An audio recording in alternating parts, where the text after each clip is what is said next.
Welcome, everyone, to the Four Post Massacre Podcast. I'm, of course, your host. You can simply call me Zaya. With me tonight is my ever-so-colorful co-host. What is your name? 2018. Yup. I don't know. What's cool in 2018? Marvel. I guess so. TikTok. See, it's these years in 2018. I thought that was a It might have been. COVID thing. I think it was known as something else, like musically. Is it? I think it was called. Oh Musically yeah. Remember Vine? Good times. Yeah. Miss Vine. We are almost 30, bro. Well, I'm almost 30. I am 30. You are 34 years old. I'm 30. Don't lie to the people. What up? It's your boy Killian Dank. Why didn't you use that last week? Was he on the? He was. Fuck. That show pissed me off. This one not as much, but I got a whole recap of NXT I want to go over when we get to the end of this retro. That might have been one of your best nicknames in a minute. Thanks. Well, joining us tonight is a man that you're all very familiar with. Coming in for the 8th time for the 2025 season is none other than producer Josh. Josh. The booth. Yes, I am back covering NXT again for the 3rd time. Pretty sure I've done the most NXT shows out of everyone on this pod. You might have, yeah. And Josh, with that, continues his extensive lead in first for the 2025 season. I think Josh might have the win this year. He is currently 3 ahead of second place, which is both me and Sean. But where is now he overall ranking in the battle between the Brit and the UK, the US? I'm glad you asked, because Josh, I have to fucking change his name on here. Producer Josh now has 27 overall appearances, which puts him just one behind both Sean and Hit for first place. Oh my god. Are we going to have a 3-way tie for the first time? Almost there. The original, what I should have been the original leader of this whole thing, but time and I'm pretty sure it's either you or Hit were the year, because Sean came in later. I know that for sure, but Sean has just been like almost like all the time type of. But listen, October, except for the last day of October, it's not booked. November is not completely booked, but Hit's not back on until the end of November. So see, I'm gonna give y'all a break from me for October, but I definitely want to come back November. So if Sean doesn't show up, things are going to be interesting in the overall tally. But that is for later. As of right now, we are still... we just entered October, so yeah, you guys got about a cool 2 months, but anything could happen in those 2 months. Speaking of anything could happen, AEW, WWE, Japan, and Indie Spotlight in our Four Post segment. As always, retro review tonight will be NXT Takeover New Orleans, and in our main event segment, Adam was supposed to come up with something, but Josh, I believe you have something planned for us tonight. You just come to know that when he's on, he's got something. It is the return of the Hangman game that Zahaya did with a twist. With a twist. Oh? What, already a return of the Hangman game? Yep. This time, you two will work together. Huh? Quote unquote. I'll explain when we get there. I don't want to do that. Wait. I'll explain when we get there. Where's the fun in that? Well, I guess we will have to wait. Everyone's going to have to wait and find out when we find out. But until then, let's get into our Four Post segment. All right. I guess we're talking about AEW, which just recently had AEW All Out 2025. And prove Dave wrong. Yeah, I got a buy rate of 140,000. Prove Dave wrong. So it seems like proving what we all kind of knew at that point. You're gonna watch what you're gonna watch. AEW fans are gonna continue to watch AEW, and WWE fans are just gonna continue to watch what they're watching. Hey, for all we know, and I could be wrong on this, but there could be a chance that some of those WWE fans who could not watch WrestlePalooza decided to spend their money on All Out, for all we know. Could be. All I know is that it's TK, you can go head-to-head.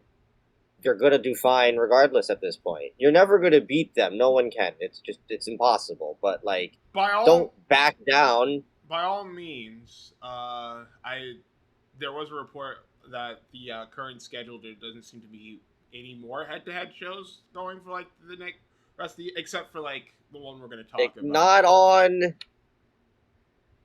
Not on pay-per-view, at least. Right, but there's a whole discussion on that. At least for the pay-per-view side, there doesn't seem to be any more head-to-head shows. So I think the Fed at least are hoping are starting to get the message that the AEW audience don't care, bro. They don't care.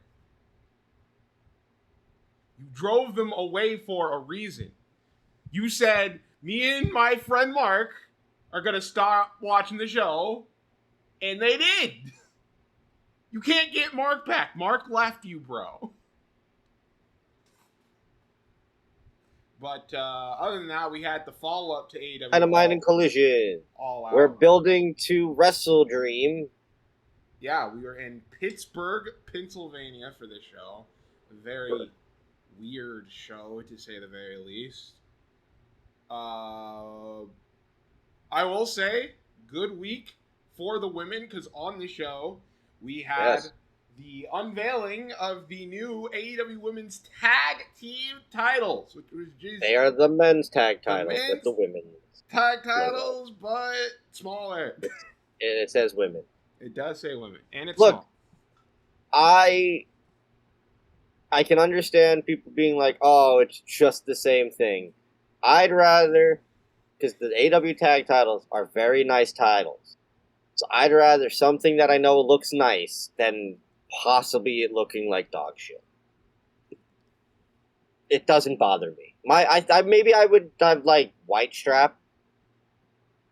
Just anything instead of the black strap. Stand but out who knows? Maybe they'll change it up. Remember, the original TNT title was a silver, hubcap, and then all of a sudden it's a nice looking title. So who knows? I remember the original AEW Women's title. Oh yeah, it looked kind of small. Tiny title for a tiny woman. Get to that too, I guess. I didn't even think about talking about that part. Well, anyway, I'm jumping into other things, and then the main event of that same night was Chris Statlander's first defense of the Women's Championship against Mina Shirakawa in a pretty solid match. And on the rest of the show, we had the return of Orange Cassidy, who, he's back. It seems to be going after the Don Callis family with the rest of the conglomerate. I guess the conglomeration, are kind of a thing again. Are kind of a thing again, and by all intents and purposes, I think this is going to lead to Orange Cassidy versus Okada for the belt at Wrestle Dream, which I'm okay with. So we'll see how that turns out. But Orange Cassidy found himself in another title match because bad news in the conglomeration. Because on that Dynamite, we set up Hologram and Fletcher for next week's Dynamite. We were finally going to fucking reward Hologram for his 85 wins in a row. But on Collision, it was announced on Dynamite for Collision, Commander would be returning to challenge Fletcher for the TNT Championship. A bit of a warm-up for Fletcher to go up against the Luchador. But as the show started, Hologram was taken down by the Don Callis family because of El Clan hacking the system. And everybody was like, oh, what's going on here? And then, well, he's out of the match. Why is he out of the match? Oh, man, that dude just didn't want a job. No, he's hurt and out for the rest of the year and possibly longer. Yep, he sustained a And on knee top of that, injury. El Clan Alres also injured. So that whole storyline is see you in 2026. Yeah, on ice for right now, which sucks for both of them. Especially for Hologram. He just last year came back from a pretty extensive injury.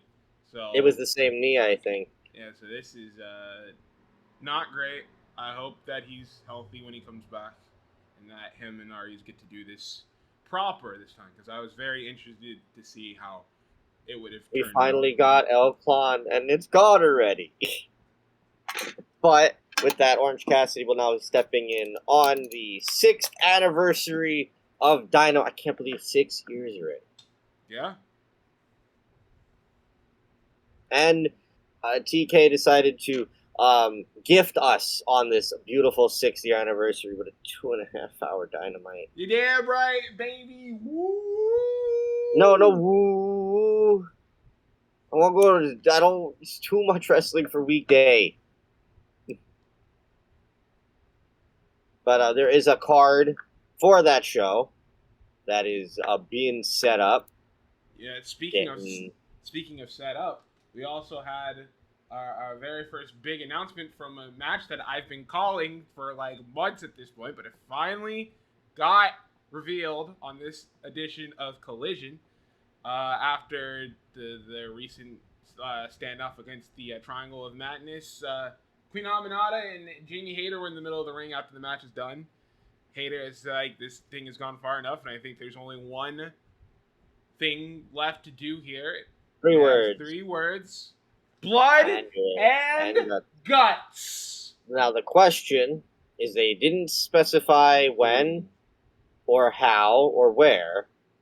Is it a TV special, or is this going to the pay-per-view? It's always a TV special.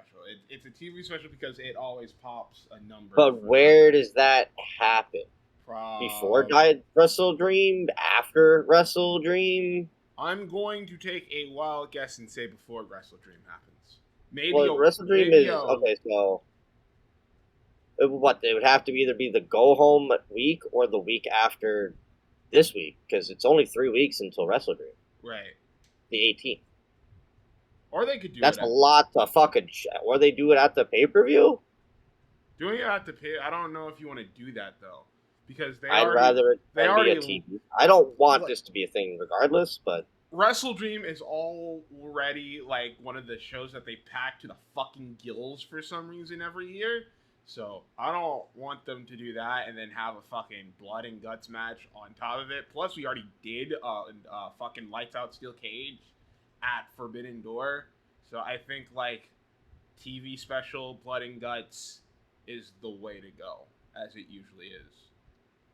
So got an I Quit match announced for Wrestle Dream, courtesy of Darby Allin and a flamethrower. Yeah, he had a flamethrower. This is also after the main event where Chris was like, after all this time to build up, did Chris Statler finally join the Death Riders? No, she didn't. No, she fucking didn't, and just left. I was like, what the hell? Look, she should not turn heel. Why? But all this build-up was dumb. Why would she use the seatbelt for? Twice! Because I'm telling you, we're doing a double turn. Yuta's not turning. Yeah, he is. Garcia, you gotta kick him out. Get out of here. Nobody wants you. Cut your hair. Fine. Speaking of Dynamite this week, the 6th year anniversary, things announced, segments announced, 2.5 hour show. Yeah. The Jurassic Express will reunite. Yeah. I'm very excited. Toni Storm will make her first appearance since losing the title. She's gonna be returning back to Hollywood, Florida. Yeah, well. We're also going to see the Death Riders, Garcia, Mox, and Claudio against the Hangman, Joe, and the Powerhouse. That sounds awesome. Although I don't. Why are we doing this again? Backpedaling to where we were in the summer. I thought Hangman was done. We're going to see title. Well, what was originally title for Streak, but now is Fletcher defending against Orange Cassidy. And then the Young Bucks are going to team up with Josh Alexander to fight was it Jet Speed No, and Kenny Omega? Bro Dito and Bro Kenny Dito Omega. and Kenny Omega making his return. Yeah. And we're going to have a mixed tag match. Can't believe it, but Yuta and Marina are wrestling in a match against Chris Statlander and Darby Allin. It's a pretty loaded card. Should be good. Should be a lot better than this one because this felt like a filler episode. I'll say the one thing not genuinely ecstatic is you have this 2.5 hour show and there's not one women's match. What do you mean? Mixed tag. No. Where's the women's But match? there's women in it, Adam. What's Mercedes doing? Where's Alex Windsor? CEO. AEW. But that's all the big news from AEW, unless I'm forgetting something. No, that's pretty much it. Well, I mean, there's connected news going into the Fed because in 2 weeks there will be a Title Tuesday. Well, there you go. That's actually the thing. So Title Tuesday is the week after the 6-year anniversary show. So Blood and Guts would have to be out. You're going to do 3 back-to-back big specials? You're damn right. That's a lot. I don't think we're doing Wrestle Dream until after, which is why I announce it now. But I don't know. We'll find out Wednesday. Hopefully there's something. Or also the fact that they announced this on Collision. Nobody watches Collision. Wouldn't it be nice if this was announced on a Dynamite, like the 6th anniversary one? No, but you can't keep saying nobody watches these shows, and then like when something happens on these shows, and go like, well, why even announce it? Nobody watches. You gotta get people to watch it. Well, he doesn't do a good job at making people watch Collision, dude. He doesn't make a good job of you wanting to watch Collision. Have you seen their numbers? Below 200, dude. Was it this week? It was like the last week, and the week before that. It's been bad. I know last week was bad. I know, like, it was starting to get back to where... No, the Tailgate Brawl, I'm not counting, because that was its own thing. That just did bad in general. But the week before that was, like, one of the worst. You gotta convince people to watch this show. It hasn't felt like a B show in forever. You can't be like, you gotta get people to watch the show and be like, why do this if no one's watching? Like, that's not how it works. Maybe they gotta put the cage match on Collision. Don't do that. No, you gotta get people to watch the show, right? You can't do that on a taped Collision. Maybe it's a live Collision. Okay. I don't know. But like I said, Homecoming is coming soon. Because preemptive, I'm assuming for sports reasons, Dynamite is now on a Tuesday. Well, NXT also on a Tuesday, but then at No Mercy, which I'll get into in a second, they announced Invasion. Their big TNA, NXT, Invasion type show will go head-to-head with that show. Now, was it by accident? Absolutely not. But people who are saying this is counter-programming again, it's not. You're using the wrong word. Because they're all originally on Tuesday. Because they are already a Tuesday show. But is this coincidence that they're doing a special? I was about to say, no. That's not a coincidence that they do. But I think counter-programming has become the new it word for the wrestling mark right now. I think you guys need to understand what that word means first. I just wish that they had better help than TNA. What? They're really banking on this TNA thing being a big deal. Also, did you hear about, apparently on Sky News, reported that Israel had a bit of a problem with the whole NXT TNA Invasion moniker. They felt that with the moniker itself being so close to a sensitive date, that the Fed were being pretty insensitive. So that was real. Okay. That was very real. I was like, what the hell? Interesting. I just saw that too. So yeah, that show will feature 3 matches currently. A women's A NXT women's. versus A yes, a woman's. women's NXT versus TNA Survivor Series 5-on-5, and then a men's TNA versus You know what NXT we should have done? versus 5-on-5. To make everybody happy, we should call it NXT versus TNA bragging rights. That's what we should have done. Yeah, but that'll like piss off like I don't know Scotland for some reason. Scotland's got bragging rights? The fuck? I don't know. Everything is woke. Woke is dead. Let's just move on. You can hit kids again. And then the Hardys and Dark State title for title, where everyone is banned from ringside, so the Hardys are winning the NXT title. Did you see Hardys on Kai Snatch stream this? I saw that this morning. I saw that, and I went, huh. and then I realized that motherfucker been going for like 2 weeks now. He broke the record. I think he has like 1 million followers or some shit now. It's like a Twitch record. Oh. Yeah, he's beyond the biggest streamer at this point. But speaking of NXT, they also had No Mercy, where that announcement was made by Ava, the worst general manager in the history of general managers. You're gonna have to talk me through this fucking show, bro. Cause what are we doing? So I saw some stuff. I didn't see some stuff. Javon beat Josh Briggs. Pretty solid match. Why would it matter? Who cares? Who could possibly care? Yeah, that's the problem. I heard Javon did have a really good match with Sammy on SmackDown, though. I bet. Probably really into him. It's almost like maybe we should just give him a fucking title.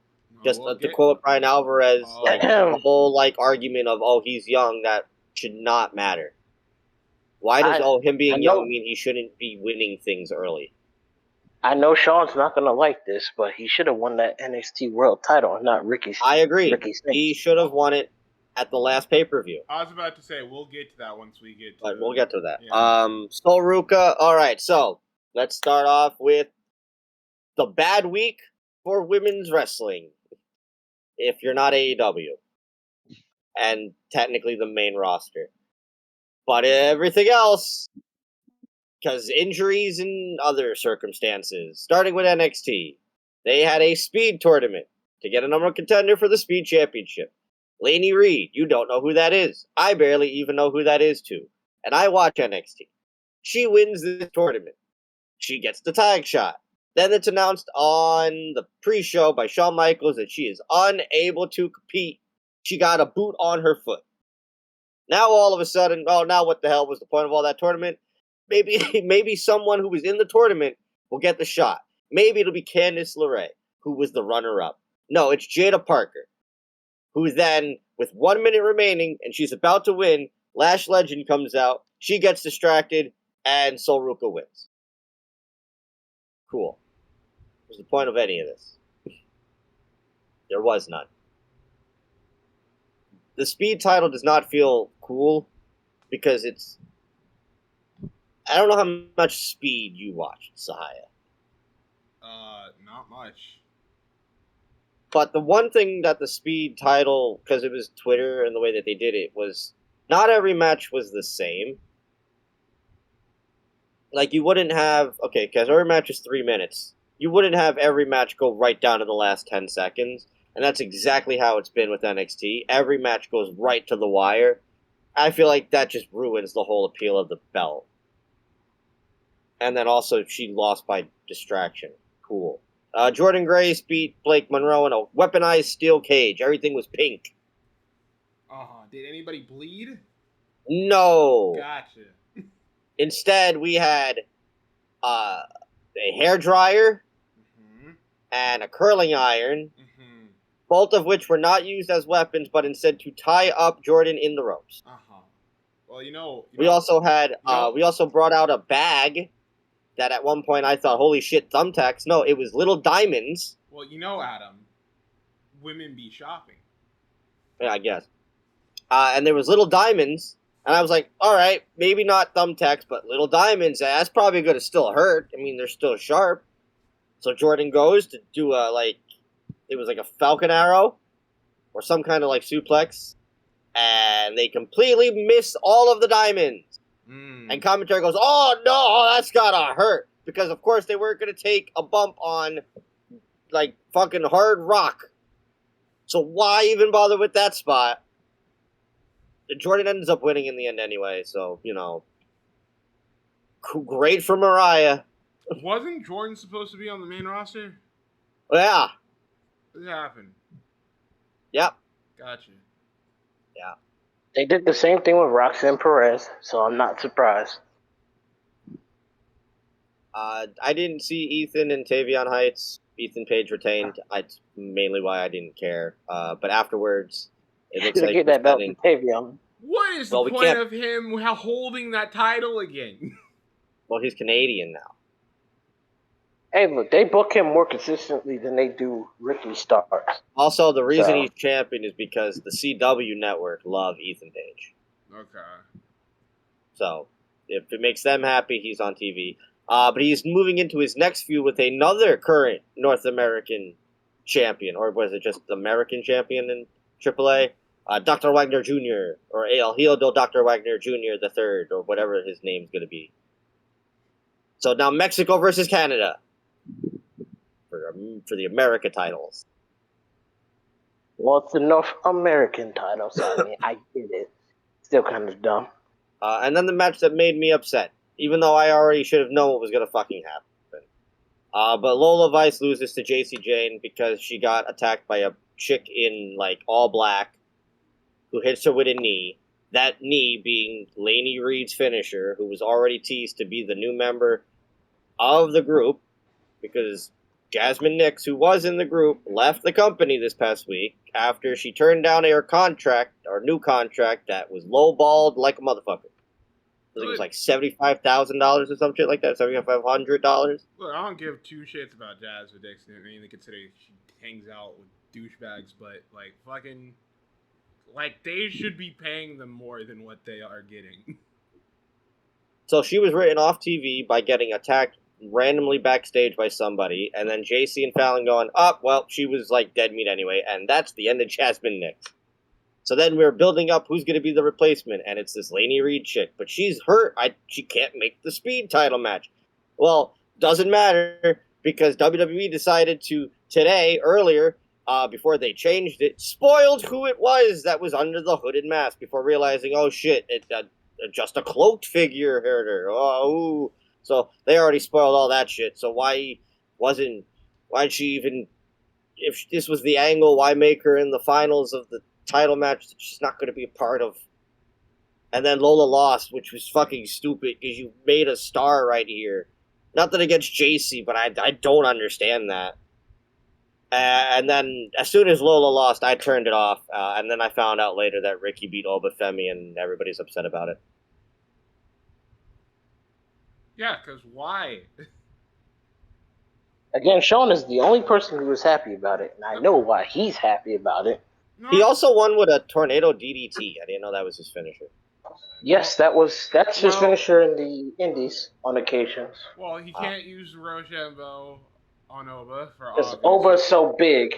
He can't do the spear because like 15 other people now, on this roster use it. And also Oba. And then there's like people who are like, oh, well, this means Oba's gonna like show up on SmackDown on Friday and win the U.S. title. Oba's not leaving anytime soon because he's gonna be there for the TNA feud because he's gonna represent NXT. I don't expect Oba getting called up until maybe the Royal Rumble. It's just even still. It's just I'd have him. It's just frustrating because like this is what. Like, I get it. You gotta push the guys that you sign to big contracts and whatever. But, like, cannot honestly tell me that fucking Ricky Starks at this moment in time has more momentum than Javon Evans. He just doesn't. He's not booked consistently enough. People are not given a reason to care about him enough. The issue is Ricky should have been on the main roster. You're right. He should have never been here to begin with. And it's been very evident because they immediately gave him the NXT North Because American they said, Championship. "Oh shit, it's Mania season. We can't just bring him up to the main roster yet. And Guess you can go to NXT for a few months." And they immediately gave him the North American Championship and didn't have, like, didn't know how to book it, didn't know how to book And then he him. lost to Ethan Page. And then he just lost it back to Ethan Page. And then what else? Do we do something interesting with this character? He hasn't done like, anything. That's the problem. That's what I mean. Do we do something interesting with this character? Do we make him do we try to make him more believable towards the crowd? No, we just wait a few months and then we just have him challenge Obafemi and win the belt. Like, you guys aren't even fucking trying. You are not even, you're not putting in the effort for these people to care. You can't be just like, ooh, these guys came from fucking AEW. Now they're big stars in NXT. That's not how this shit works. Like, he won, and the crowd didn't react, I think, as hot as they wanted. Like, he does, like, his whole, like, arm thing, and the crowd's not doing it with him like they would have in AEW, or even, like, a main roster would have. And to the people that say, like, oh, fucking Javon's only 21, he has all the time in the world. Imagine saying that about, like, fucking these super rookies in NBA or in the NFL who are, like, fucking prodigies, but you keep them benched. If I'm not mistaken, like in 19. most sports, being young is what you want to be. Yes! Imagine saying that. Brian Alvarez brought up the fact that 80 years ago, Luthez won his first world title. Luthez, at 21 years old, the same age Javon is. Imagine saying to a Javon hasn't won a belt yet in this company. He's been here for 18 months. Why do we have to wait on everything, bro? That's the problem with today's wrestling, is that we have to, everybody's gonna wait. We're always gonna fucking wait. Just wait for this story. I gotta wait a whole fucking year and a half. Remember who they said? Oh, don't worry. He's young. He's got a lot of time. We can wait. Tyler Bate. And now he's a luchador under a mask. He's almost 30! And he's a luchador under a mask. Imagine saying this to someone like Cooper DeJean, who caught an interception as a rookie in a Super Bowl. And has a Super Bowl ring already. About AEW and how TK goes about his young talent. But at least he's doing something with them, you know?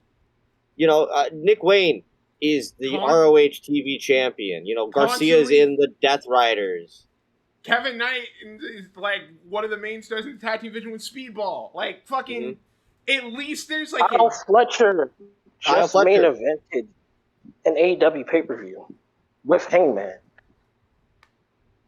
Like, stop giving me the shit like, oh, they need more time. They don't. They're fucking ready now. Right now. And they're over. Strike while the fucking iron is hot. Please. Also, I've seen DPW gave him the world title when he was like, what, 19? 19! Please fucking miss me with he's too young. Fuck you.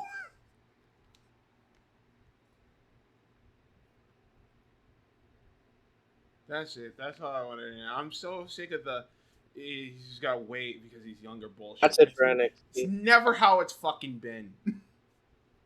When is the Gail Kim thing going to pop up? Because I know that's been a thing. The spotlight? Want to do that in there? Yeah, it makes sense because it started with an indie deathmatch thing, yeah, so we'll save it for that. Yeah. Oh, man.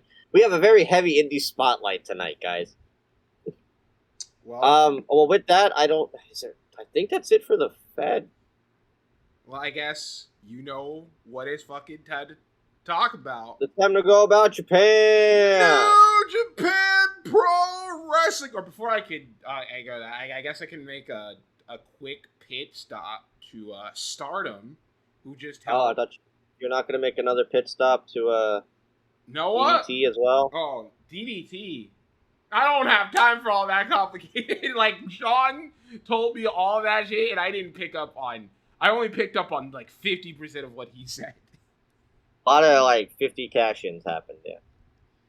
But Go ahead. I wanted to give Japan. a quick shout out because the Stardom had a show, a free show on YouTube, I believe, that they just streamed on. I think it was on Saturday, and we had a double title match. The World Stardom title, which is held by Saiki Kamitani, went up against the New Japan Strong Women's Champion, Azumi. And after a fantastic fucking match between the two, we have a new double champion in the form of Saya Kamitani, as she is the new World of Stardom and New Japan Strong Women's World Champion. So, the very good chance that we start seeing Saya, who is the top star in Stardom, on these New Japan shows going forward. Or whenever they start doing shows in the States again. But also on the show, we had Suri, who is currently the IWGP Women's World Champion, has decided that has had her sights set on fighting more foreign talent for the belt, and is looking to defend the title elsewhere in a little bit. So people have been speculating who this could be. I know a lot of names have gone for Mercedes, but I would think it's probably somebody else, considering they seem intent on her not losing a match until she loses that TBS title. So I guess we'll have to wait and see who that could be for Suri. But that was pretty much it for Star. I just wanted to mention that because that was like a pretty big thing that happened this weekend as well. But now we can go over to New Japan, because New Japan Pro Wrestling had Destruction in Kobe this past weekend. On this show, we had El Desperado, Shota Umino, Yoshihashi, and Yuya Uemura beat House of Torture of Dick Togo, Doki, Evil, Sonata, and Sho in 7 minutes 36 seconds. Hiroshi Tanahashi beat Great O'Khan in 7 minutes 45 seconds. And with that, Tanahashi officially ends his singles record against Great O'Khan at a 3-0 against one of the founding members of United Empire. So, unfortunately, Adam, your boy got belt to ass this entire series between him and Tanahashi. It's okay. Tanahashi. And unsurprisingly, the lowest rated match on the show. Oh, how was it? Oleg Boltin beat Don Fale in 5 minutes 55 seconds. It currently stands at a 3.81 on Cage Match. Did you see it? I did not see it. I haven't watched this show yet. I need to know. For the IWGP Tag Team titles, we've got new champions as the Knockout Brothers. So that's cool and all. Mm-hmm. I saw the aftermath part of this. Mm-hmm. So your Knockout Brothers win. Sick. Cool. New tag champions. Finally a new tag team to help this division out. Well, lo and behold, here comes another new tag team. Yes. Of Yuya and Shooter. And Shooter Umino. Finally the right spot for Shooter. So it looks like they will be challenging for the tag titles at King of Pro Wrestling. Yeah, we got a full card for that. Yeah, we do. We'll go over it when the show actually comes by, but we do have somewhat of a full card as of right now. GHC Junior title, Hiromu Takahashi defended against Taiji Ishimori in 11 minutes 30 seconds. Junior title. Yes. Is that the first time that's been defended on a New Japan show? I do not think so. I think it's the first time it's been defended on a New Japan show in a while. I was about to say, that's cool. Yeah. In a special singles match, Yota Tsuji beat David Finlay in 14 minutes 35 seconds. For the IWGP Global Heavyweight Championship, Gabe Kidd beat Shingo Takagi in 21 minutes 37 seconds. And then afterwards, Yota Tsuji, came out and challenged Gabe Kidd for the belt. Rematch. So we are getting the trilogy 1-for-1 in the series. Now we'll see who will be leading the series at King of Pro Wrestling for the global title. And then in the main event, what a fucking shocker. Zack Sabre Jr. beats Ren Narita in 29 minutes, 24 seconds to retain the IWGP World Heavyweight Championship. I cannot imagine how that fucking match went. It's got a 7.44, so evidently some people liked it enough. But with Guess that, it wasn't as much bullshit. but with that being said, it looks like it's official. It will be Zack Sabre Jr. defending his IWGP World Championship against the G1 Climax winner Konosuke Takeshita at King of Pro Wrestling, and that should be great. I'm expecting New champ. Takeshita to walk out with the belt, and this also comes at a good timing because with this show. It was also announced that Hiroki Goto will be making his return to in-ring competition at King of Pro Wrestling. So, but where does he go from there? I'm expecting a showdown between whoever wins that championship between Takeshita or Sabre against Goto. That is my prediction, and I think it's going to be Takeshita. And that is our first stop before we get to Takeshita and Goto for the title at Wrestle Kingdom. Yeah. But that's it. That is New Japan as of right now. By all means, it doesn't sound like it was a horrible show. It seems people had, like, the last few matches were pretty good. So, I don't know if I watch it. I'll give further thoughts on it next episode, but until then, yeah, that is your report. So with that being said, we will now head over to Mr. Adam Jackpot for the Indie Spotlight theme song. Fuck Phil. This is one of the worst shows I've ever seen. Ricochet and Pants. As always, support independent pro wrestling. It's the backbone of our industry. Without them, there is no future. So go out of your way and find your local indie, because you never know, one day that person will be on your TV. Hi! Hello. Yeah, so, Indie Spotlight normally doesn't always have the big news. This week we got the big news. Unfortunately. I don't know where we want to start first.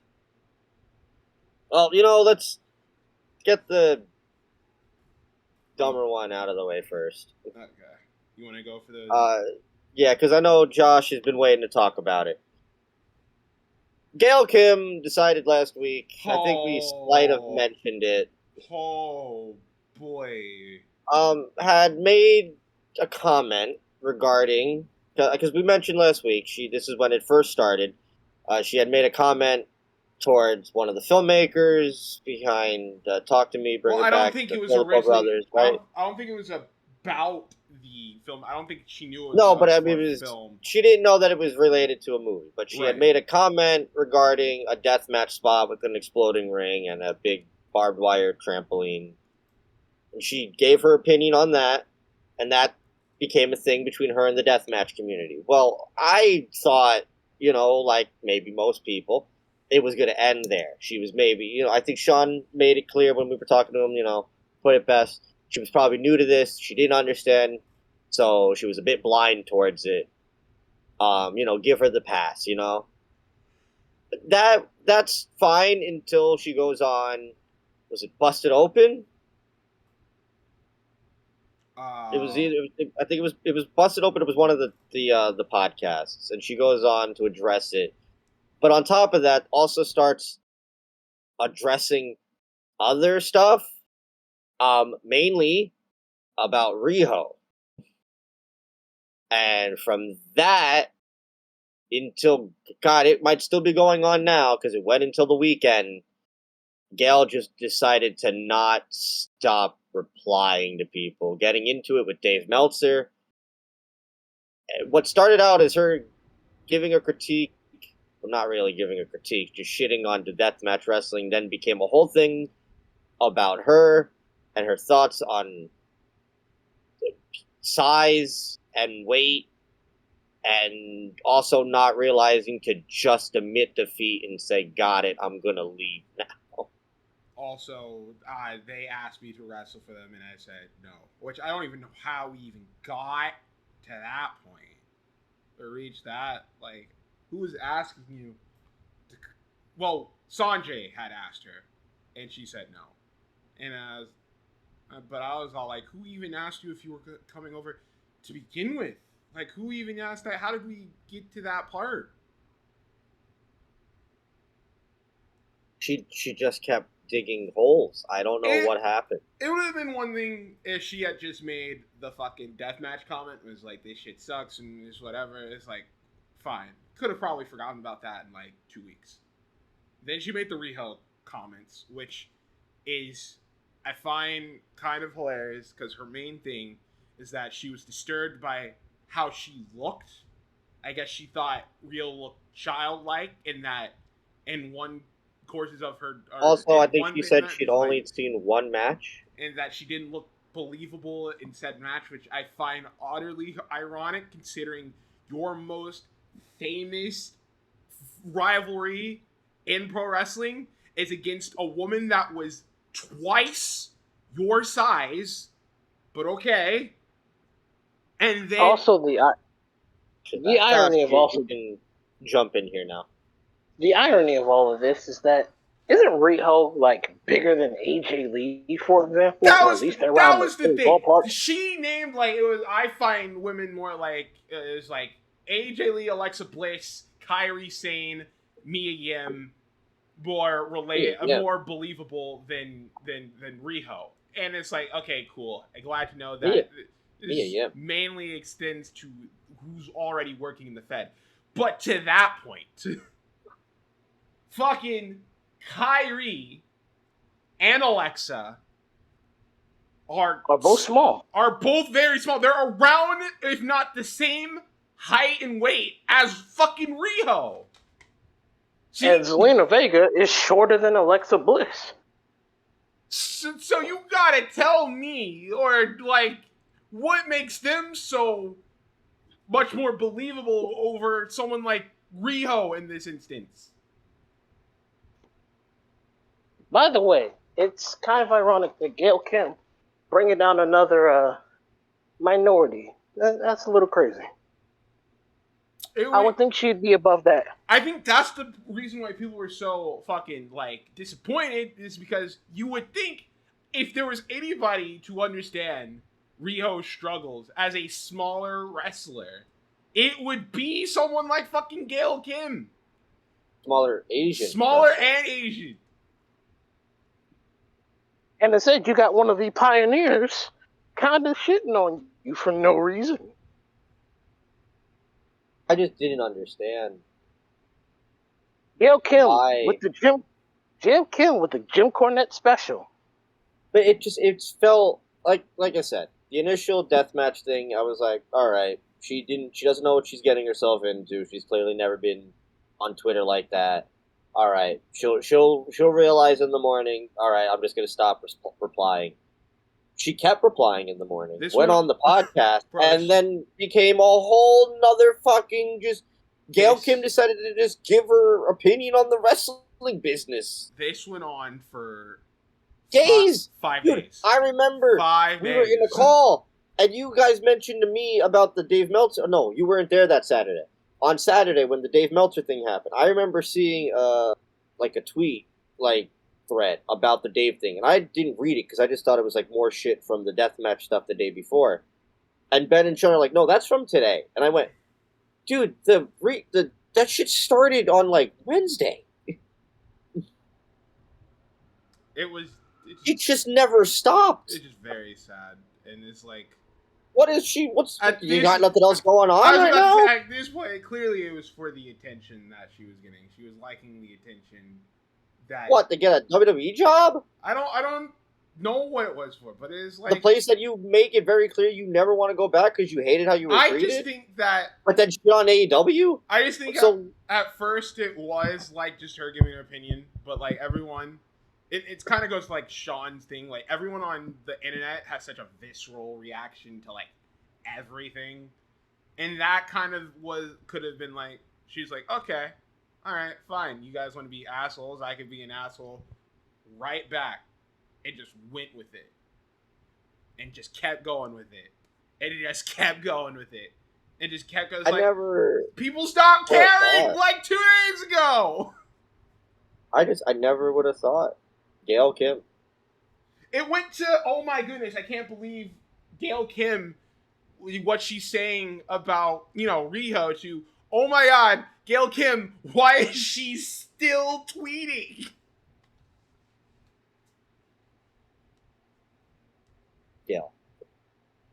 All right, cool. So Josh, any last thoughts on that one? I don't think so. No. Oh wait. I don't feel the need to comment any further. All right, so I'm gonna do one more story that kind of then leads us into the main story. The PWI 500 came out, guys. I thought this was a joke at first. Oh yeah, it did come out. Because so it came out the day of the Rapture. Let us not have a conversation about religious psychosis right now, because I really don't want to. Oh, no, we're not, but I'm just like, it came out the day of the Rapture, and I remember the guy who runs the Illustrated posted it, being like, oh, I guess before I die, let me post it. And I was thinking like, oh, this must just be like a thrown together list. Turns out, real list. So I'm not going through the whole thing, but we'll do 10-1, get our opinions from the folks here and see if we want to change anybody or who doesn't deserve to be here. Because I'll tell you this right now, there are some people on here. There's some people on here who do not deserve to be this high up. Number 10, Will Ospreay. Number 9, Mystico. Number 8, Seth Rollins. Number 7, Swerve. Number 6, Jey Uso. 5, Hiroki Goto. 4, The Hangman. 3, Gunta. 2, Moxley. And number 1, Cody Rhodes. Yep. So thoughts on our top 10? Anybody that should be higher, should be lower? So I already know where it's going to go. Here we go. Do not pull your Cody shit. When was the begin date and the cutoff date for when? I have to. Okay, so evaluation period August 1st, 2024 to July 31st, 2025. Okay. So this includes win-loss record, championship wins, quality of competition, major feuds, prominence within wrestlers, promotions, and overall wrestling ability. Because Moxley wins the belt at Wrestle Dream, so that's October, and from that point on, he's like the most consistently booked, can't beat him fucking pro wrestler on the planet. How does he not make number 1? Like, Cody literally lost the belt at Mania, and then after Mania, he doesn't really fucking do anything. He also don't really lose like that. I think the only thing that could be held against Moxley is the Death Rider shit. And if the cutoff date is in July, you can't even really count that shit he did with Cena.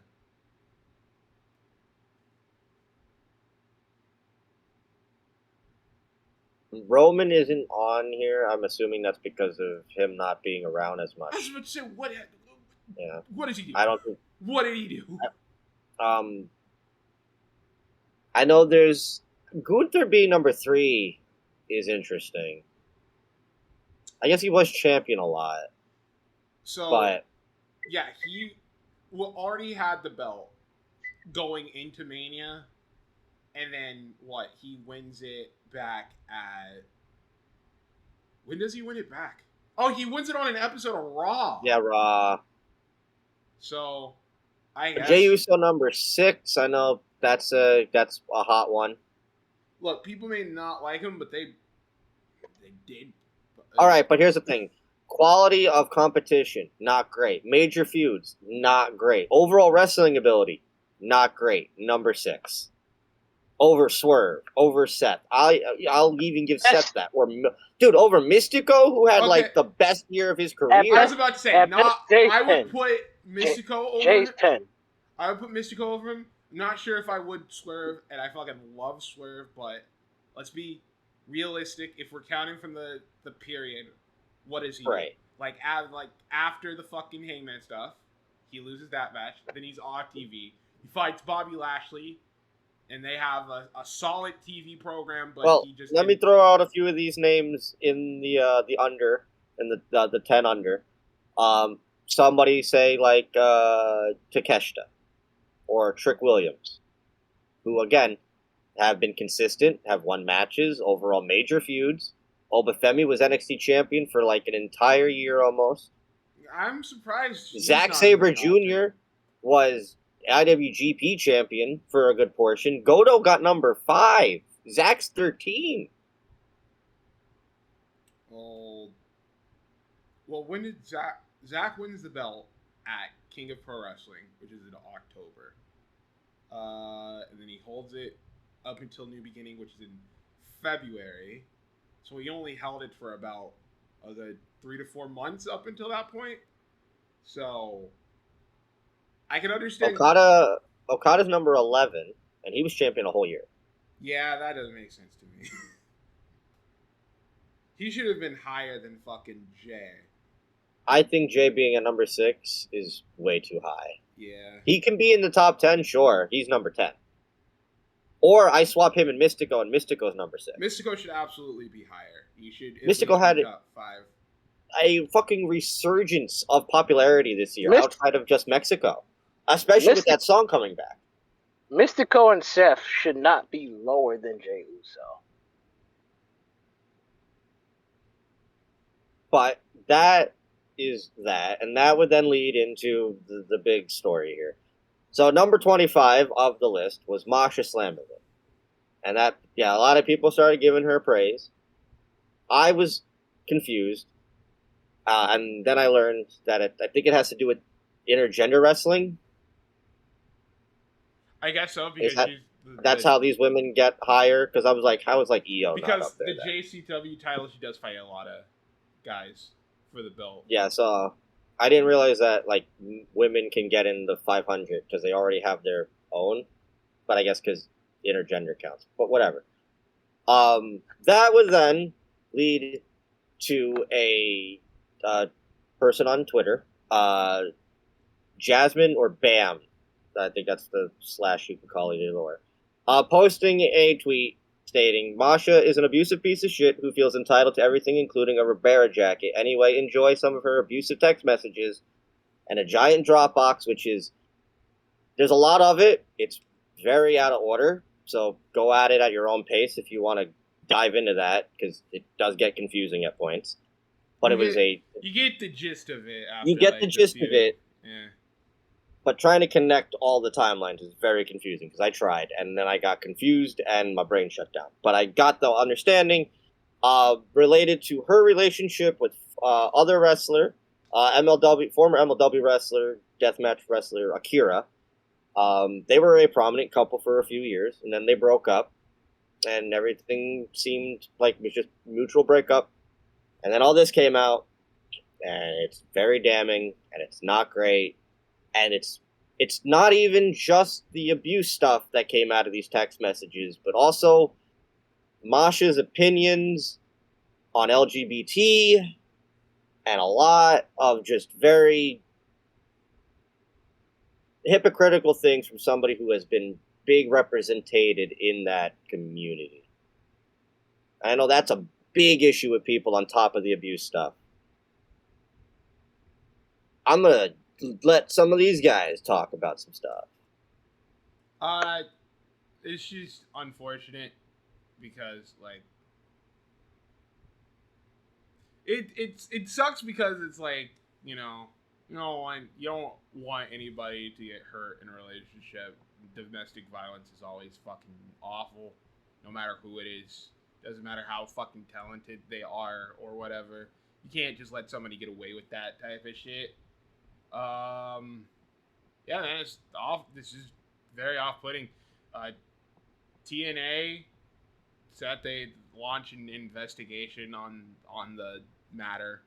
How far they go into that is She was taken off the show. The match didn't happen. They did take her off the show. They took her off of she was supposed to be in to be on the tapings for the fight for the and belt. Then West Coast Pro and Prestige both took her off immediately the same day it happened. Akira also made a giant, lengthy post responding to it, talking about it all. You can go on his Twitter, the Akira Way on Twitter. Dive into that. Masha also made her own response, not doubling down, but not really wasn't the most heartfelt response. It was very matter of fact. No, so still a lot of and GCW specifically, in which she is the JCW champion, have yet to say anything. No, and that's a lot of it. They posted a match graphic between her and Zachary Wentz for the belt. Just when the day of that those allegations came out, and I don't think anything has been said about that or has been changed about it as of right now. But I think the match was changed, but they haven't said anything because I think Joey's fighting Zach Wentz or something like that. Yeah, it got changed to Matt Tremont. Okay. So things have been changed. She's currently not on anything going forward. I think the next time she would be booked is in November, but they have yet to say anything. And again, that has a lot to do with both of these people that are involved in this being friends of a lot of these independent wrestlers. I will say though, further on the TNA, because I don't really. It's like you can't. Contract was also coming up. We're gonna launch an investigation. And you still have people like fucking Moose and Tessa still on your fucking roster, among other people. But I guess we'll have to wait and see on that. But Josh, you want to give any thoughts here? Masha has pretty much effectively ruined whatever career she has at this point. Any prospect she would potentially get from maybe leaving Impact or anything like that, gone.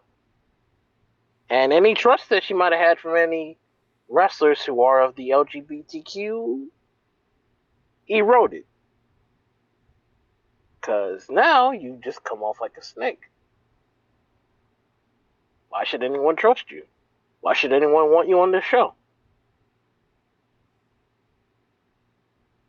You just effectively ruined a lot of things for yourself. Like that's another thing. Is like when we were talking yesterday about it with Sean. Unlike say like a Tessa's thing, right, where she had already backstories of having egos and beef issues, Masha, for the most part, there was no bad inkling. It was all nice things, and then boom, here's this, and then on top of it, like I said, a lot of her kind of negating, very much talking how she's not gay and like she's only a character, all this other. Yet you're very much promoting it in your actual career. That doesn't look very good either, because then that just looks like you're just doing it for the money. That's also fishy. It's not a great look whatsoever. The question is, does she get a chance to come back? I don't know. You haven't really said anything yet.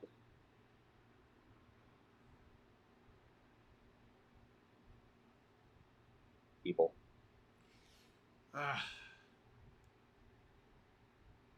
Is that... Yeah, I feel like you have shows to go over now.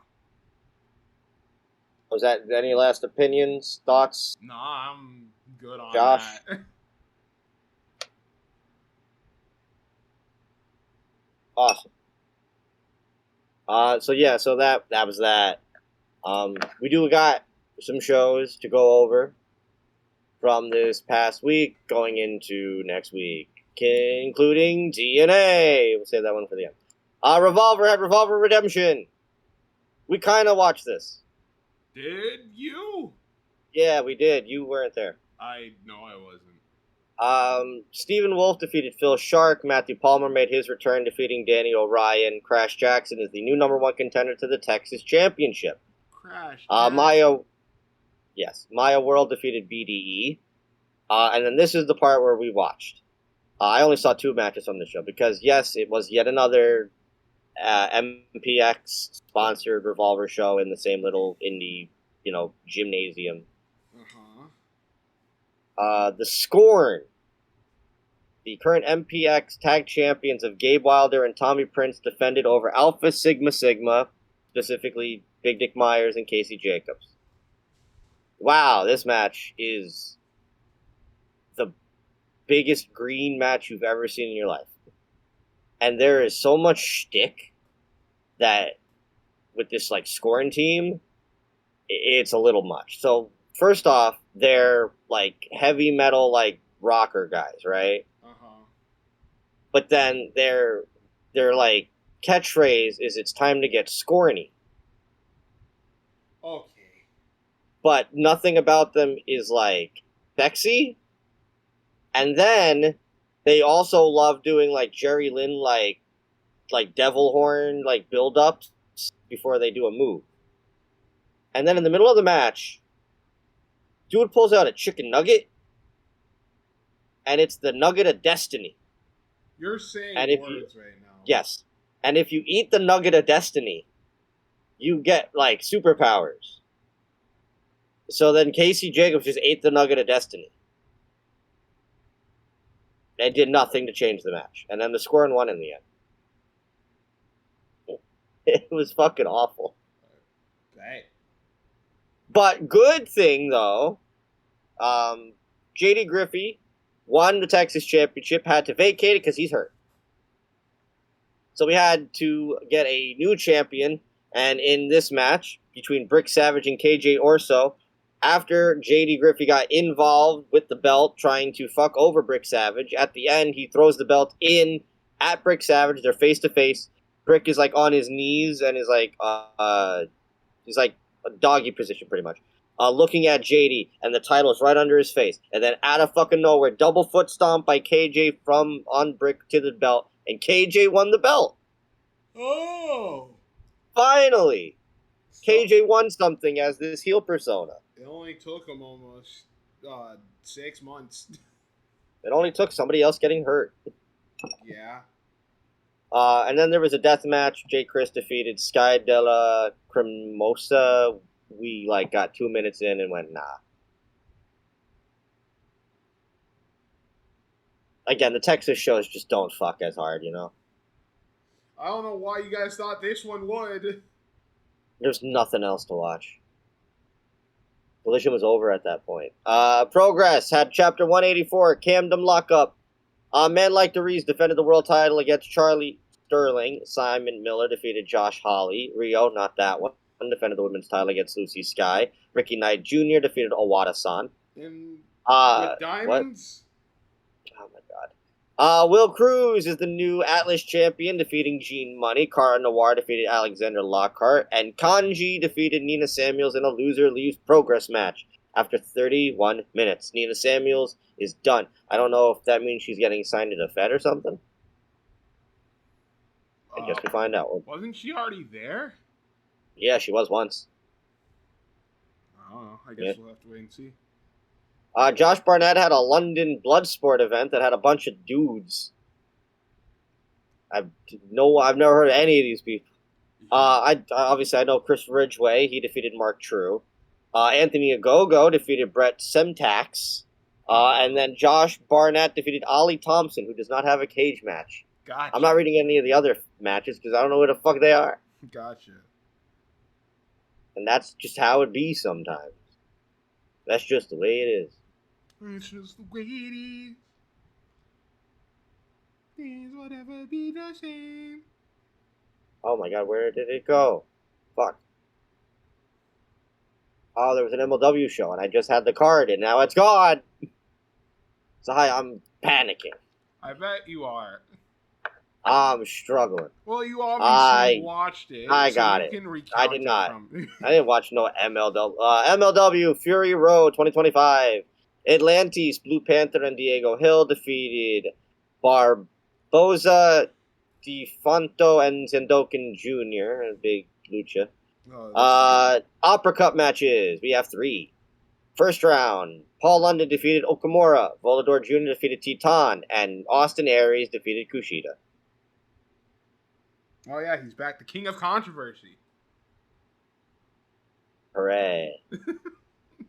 Shotzi Blackheart defeated Alejandra Quintanilla. And in a lightning match, a match that's under 5 minutes. Yes, it's MLW's trying to do their own speed. Satoshi Kojima defeated Mr. Thomas. Uh-huh. Yeah. Also on this show, famous because former Dario Cueto, known as Cesar Duran in MLW, did a promo talking about how they were celebrating them being sold out in Texas for this show. And then talked about how they would never, like another company, take blood money from Saudi Arabia. I did hear that. However, good on you, Emma. You will take money from a kayfabe murderer. That's suspicious. Yes. Interesting. And then TNA had Victory Road. Countdown show, Zach Wentz defeated Cedric Alexander and Trey Miguel. The main show, The System, Brian Myers, enormous Eddie Edwards, and JDC defeated Order 4 of Agent Zero, Jason Hutch, and John Schuyler. This is leading to the 10-man tag war thing at Bound for Glory, which is Lethal Lockdown without the cage. Adam. Yeah, I know. I don't care. Right. Matt Cardona and the Hometown Man defeated the Nemeth. Oh. What the fuck? Nice. Mustafa Ali defeated Moose. Mike Santana defeated Ridge Holland, who then, by the way, Ridge Holland on the TNA tapings got hurt and will now be out of action for 3 to 12 months. To anybody that thinks is like, oh, does he just know fucking... Like, I got my fucking headphones on, and I can still hear that shit. So I think it's time for... I think it's time for Ridge Holland to hang it up. It's been time. He should have hung it up when he broke Big E's neck. Okay. Joe Hendry defeated Eric Young. Matt Hardy defeated AJ Francis in a tables match because we're building to one final table at Bound for Glory between the Hardys and the Dudleys. One table. It's singular table. No. Final table. You guessed it. Frank E. Kazarian is the new TNA International Champion, defeating Steve Macklin with the help of Judas Macias. Judas Macias, Jake Something, and Frankie Kazarian is a stable in TNA. But you said it was El Macias, which it's not the same. It's El Macias, but, whatever. The main event of that show was Leon Slater defeating Myron Reed to defend the X Division Championship, and then being called out by Javon Evans for Bound for Glory, where Javon will lose again. More than likely.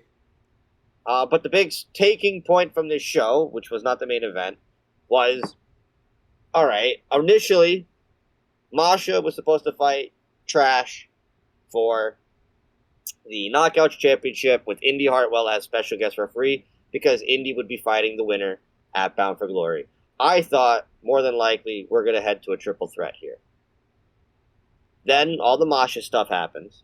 Yeah. And then it comes out that it looked like her contract was coming up anyway, and she wasn't supposed to even win, so there wasn't going to be a triple threat. It was going to be Trash versus Indy. Right. And then Masha gets taken out. But then on the Countdown show, they're like, oh, but wait. Trash is going to make an announcement about what's going on. And she comes out and announces that she has to vacate the title because she is stepping away and she doesn't know when she'll be back. Some people took it as a retirement promo. God bless. But, who knows what the situation there is. So now the belt vacated.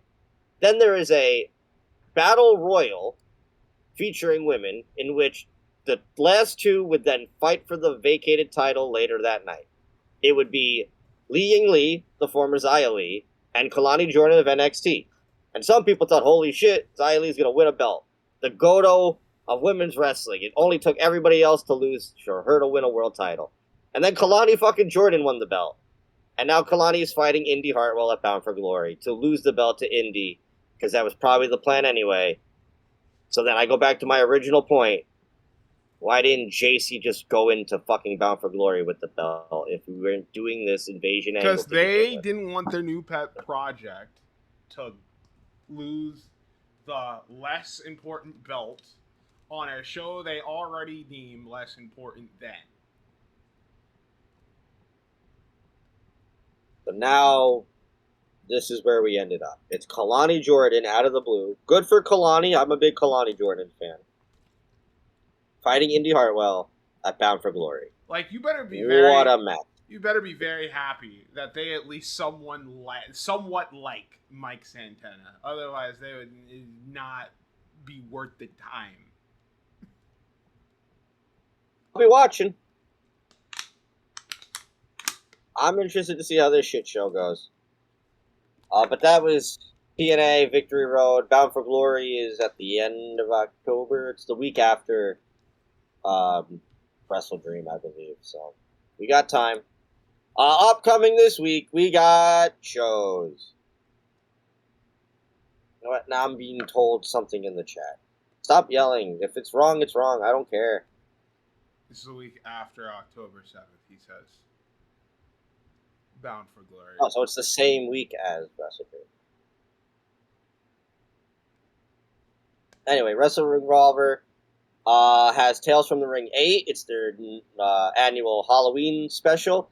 Shotzi Blackheart is hosting, and there will be matches, surprises, all randomized, and they all have cool stipulations. You don't know who's going to be on the show, but one match is official, and that is BD cashing in his golden ticket for the Remix Championship on AJ Francis. What the stipulation will be, gotta wait and see. GCW have The Last Frontier. As originally mentioned, was supposed to be Masha and Zach Wentz. It is now Zach Wentz and Matt Tremont non-title. Priscilla Kelly will take on Billy Starks. Kid Bandit will take on Joey Janela. Haven't heard that name in a minute. Atticus Kogar versus Slade, and then Chris Wilde will challenge Effie for the world title. Who the fuck is Chris Wilde? I'm not sure. All right. Good luck, dude. You're gonna lose. It's Effie. Is it? Effie don't lose. For some reason. We gotta wait for Alley Cat. I thought you said Effie was Chris Wilde. No, I don't know what Chris Wilde is.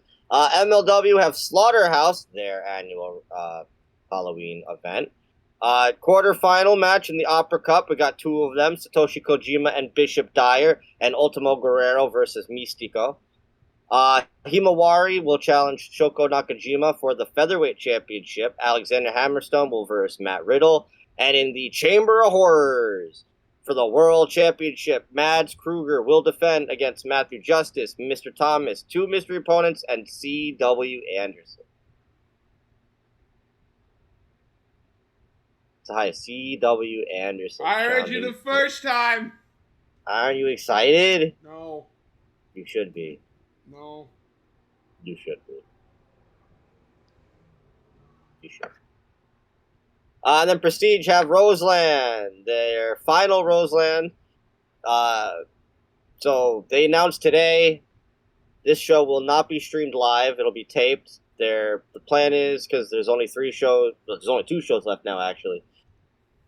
This one is going to be, as they say, for the fans, so they get to see it all live, and it'll be pre-taped, and you guys can watch it when it comes out.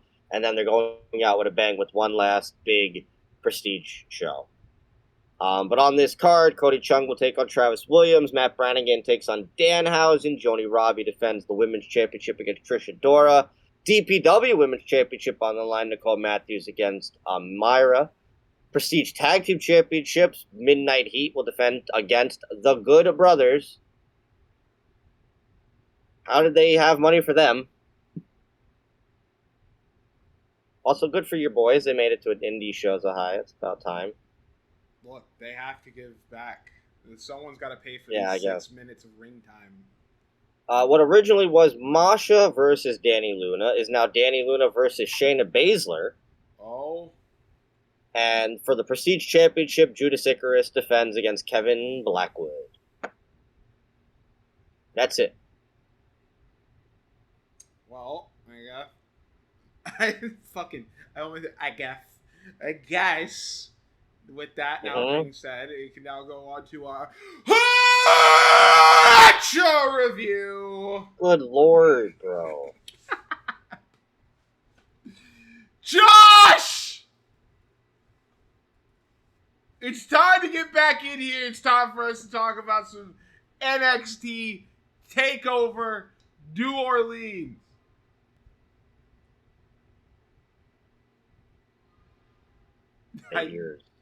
Josh, are you around? I think you blew out his headphones. Poor guy can't even talk. Go on ahead now. Well, like most of you know, we had to take a break from NXT month for a little bit so that our first-time guest Ryan Carroll could do his show with the Slammiversary 2005. So he did make a bit of a pit stop, but we're back to close out this son of a bitch with quite possibly what in many people's minds is the greatest NXT takeover of all time. I have my thoughts. And NXT Takeover New Orleans. So, before we get into that, Josh, I have to ask, why, specifically, NXT Takeover New Orleans when you picked? Well. There's a story behind this. See, originally, I thought it was Takeover Dallas, not New Orleans. Oh? That kind of got flipped. So that was a bit of a surprise. Oh, you were going for Nakamura and Zayn. No, I didn't think I was getting this show. Oh. I thought I was getting Dallas. You thought somebody else was going to pick it. I just so happened to get New Orleans out of circumstance. Okay. All right. I'm pretty sure you watched this show live when it happened, right? Yes, I did. I'm pretty sure I did because 2018 was a very rough year for me personally, so wrestling kind of helped me get through a lot. I gotcha. Okay. Well, we will get to that fairly soon, but before then, we know what wrestling culture was looking like in 2018. But what about popular culture? So, Adam, Culture Corner, movies, April 2018. Oh, April. Oh, fuck. What? Damn you, Cage match. Being all backwards and shit. Okay, never mind. We're good. Okay. Oh, it's not as good as the one Oh, wait. No, hold on. Not as much to talk about, but there is one thing. But okay, movies, April 2018. Pretty hot month. The first Quiet Place came out in this. I've never seen one. We probably should. I know I get the point is they don't talk, and then if they talk, they die. It's like, all right, cool. It's like Bird Box. Oh, at least we got something to add to the list. Blockers. I don't know. John Cena. No. And Ike Barinholtz are like dads, and their like daughters are like going to like prom, and they don't want to make sure they don't get like I have no extensive knowledge of this at all, and I usually have extensive knowledge of all his movies. Yeah. We also had Rampage. Dwayne Johnson, based on the video game with the giant monkey and the lizard. That's right. Isn't this like a year after or before Jumanji? I never saw Jumanji. Of course.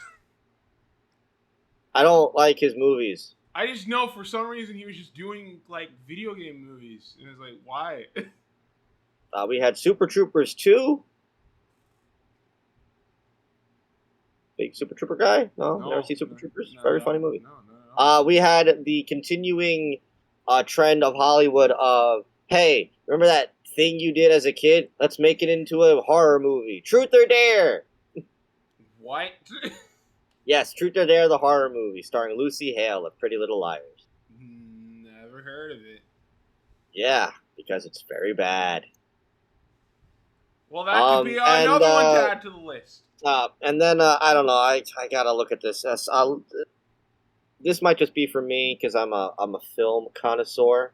You know, I like to toot my own horn sometimes. You know, this one is big at all the festivals. It's a little-known movie called Infinity War. You're such a whore. God. I mean, only a couple hundred people saw this one. That movie was such an event. I was so stoked. I still will stand by it. The last act of Endgame is perfect. But Infinity War is the better movie. Because it doesn't have that middle fucking Back to the Future portion. Fuck you! Alright, we're gonna have to watch both of these movies at some point. Oh my god, it's 6 hours! No! We're gonna have to, because I'm sick of you saying that. Infinity War is the better movie. We need a definitive winner. I can't give that until I've seen both of them again, because it's been a minute. Josh? Infinity War is better. It's a better structured film that doesn't have really But however, anyway, I prefer Endgame because it's really the point where I was like, Marvel hasn't annoyed me yet. Yeah, it's gonna. That was the literal peak of the series. Anywho, let's get to the TV, and by that I mean, games. And by that I mean there ain't shit on TV. Josh! The only thing of note to note.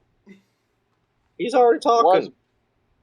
The only thing to note of in April was that we had an unfortunate passing of Bruno Sammartino in April of 2018. A goat. To the legend himself. Fucking Mount Rushmore. I still stand by that. I'll always just say that. It's that fucking man. A legend of the wrestling business. That man sold out more MSG shows than anyone else. Talking about just pure importance to pro wrestling, then yes, he's absolutely on that Mount Rushmore. Pure importance to wrestling, to Madison Square Garden, to live events, and to the Italians. Fuck yeah.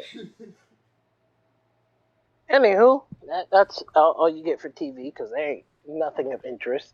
Love Bruno. Video games is kind of in a weird place. 2018. I mean, I should probably know some of these things. You might not. You say this every fucking week. The only thing of major note is like God of War. Okay. Well, obviously, I know that. Is that like that's going into like the new story that they have now, right? He's got a son and everything. Yep. Yeah. And then it's just a whole bunch of potential like re-releases. It looks like. So, and Yakuza 6. That's all I can give you. Hit Kid would love that. Oh, I bet he would. But yeah, that I don't got much for you. Oh damn. All right, so 2018 in the music. Who's pumping, jumping? Fuck me, Josh. I wasn't expecting you to go that fast because I'm still fucking. Wow. I'm still fucking typing over here. Well, I have my pick. Oh yeah, who do you think, motherfucker? Cardi B. That's not a bad pick. Josh? That Cardi B makes a lot of sense, actually. Unfortunately, let me go with Drake. But is Cardi more of the summer? I always do this to myself. Well, what week is it? Week of it's like April 14th, Who's listening? 2018. April's like a boring month. Yeah, I'm gonna unfortunately go with Drake. Because he might have been popping. Well, I guess you're going to have to find out. This is Billboard Hot 100 week of April 14th, Give me that wet-ass pussy. At number 10, we got Walk It, Talk It by Migos featuring Drake. Walk It, Talk It. Walk It. That doesn't count. That's a feature. That is a feature. At number 9, we got Freaky Friday by Lil Dicky featuring Chris Brown, where I really like that song. Lil Dicky brings up fucking Chris Brown's past of beating women. Yeah, he died. In the song. So that's... You ever watch his TV show? It was really good. What, Dave? I like Little Dick. Yeah, Dave. I thought it was pretty fun. I've not watched I like Little Dick. He's funny. He seems like your type of rapper. I mean, he's not my favorite. At number 8, we got Finesse by Bruno Mars and Cardi B. Oh, you tripping? At number 7, we got Perfect by Ed Sheeran. I know all this. At number 6, we got The Middle by Zed, Maren Morris, and Gray. All right, maybe I... At number 5... The only middle I can think of is Jimmy Eat World. At number 5, we got Look Alive by Block Boy JB featuring Drake. All right, I definitely don't know that one. At number 4, we got Call Out My Name by The Weeknd. Call out my name. I mean, it's April. He's probably the theme to Mania, right? In 2018, I don't think has that not started yet? I don't think that starts until 2020, doesn't it? Oh. Yeah, Charles says it's Kid Rock. It's even worse. Yeah. At number 3, we have Psycho by Post Malone featuring Ty Dolla $ign. Hey. At number 2, we got Make to Be by BB Rexa and Florida Georgia Line.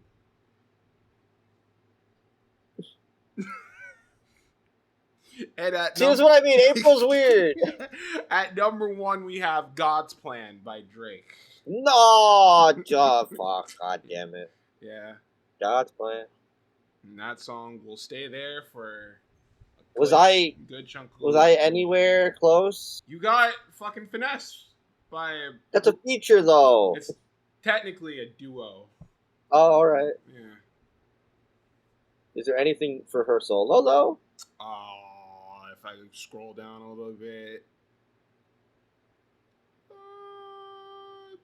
Be Careful by Cardi B at number 16. All right. Maybe it's...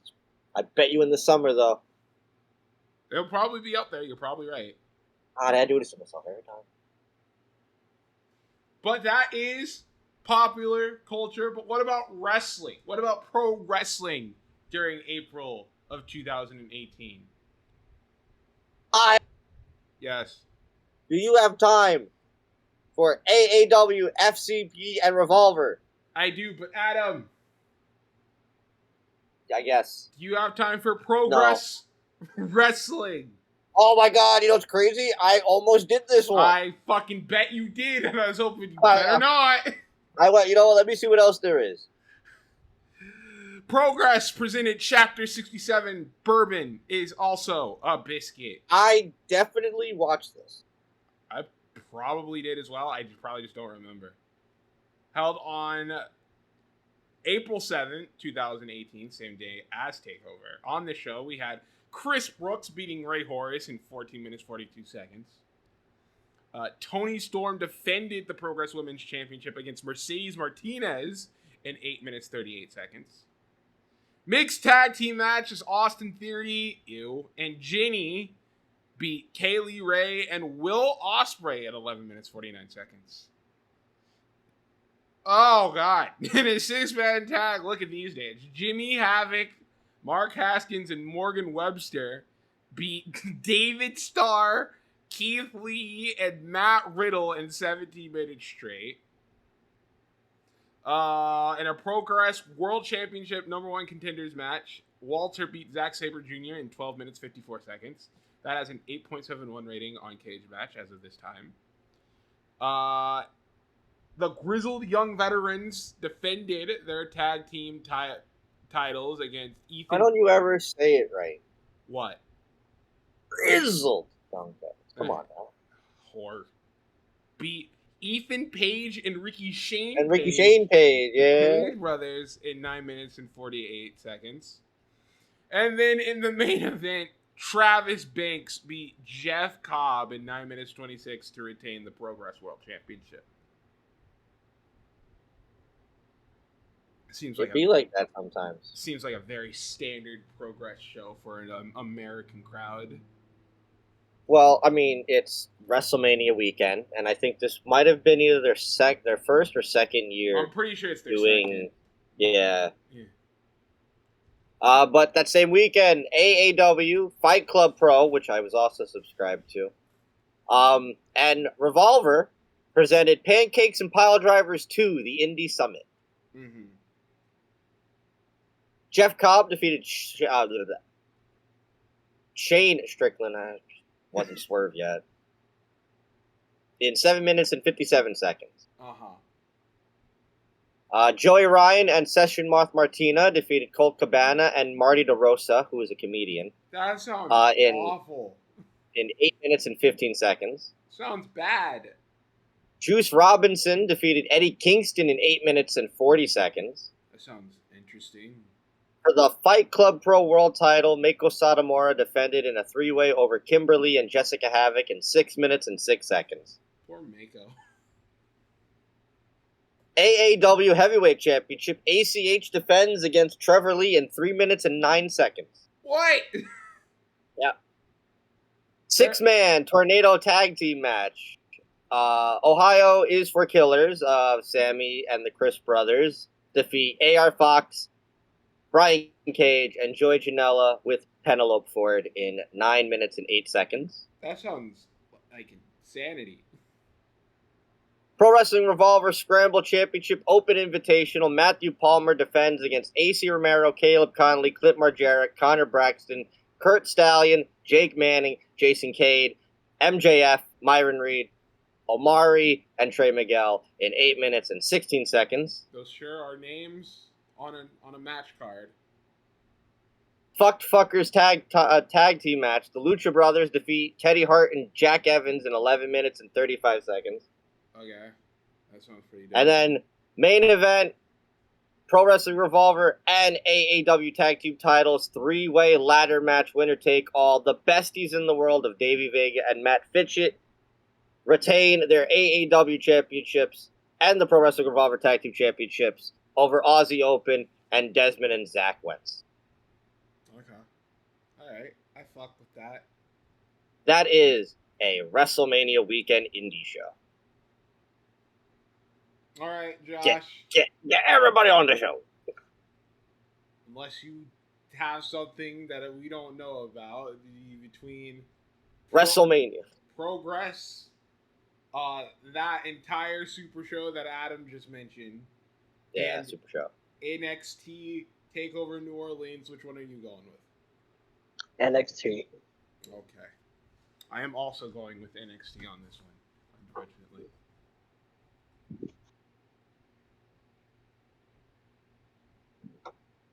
Adam? Why go with my brand loyalty at the time? Or do I go with what I am now?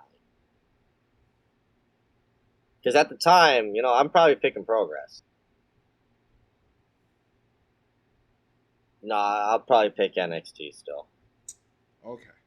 Well, with that being said, it's time to get on with it.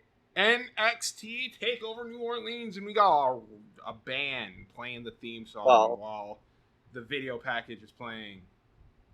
NXT Takeover New Orleans live from the Smoothie King Center, which, what a great visual later on in the show when it's like Mercedes-Benz Superdome Smoothie King. It's right next to each other. It's like, oh man, somebody got the short end of the stick.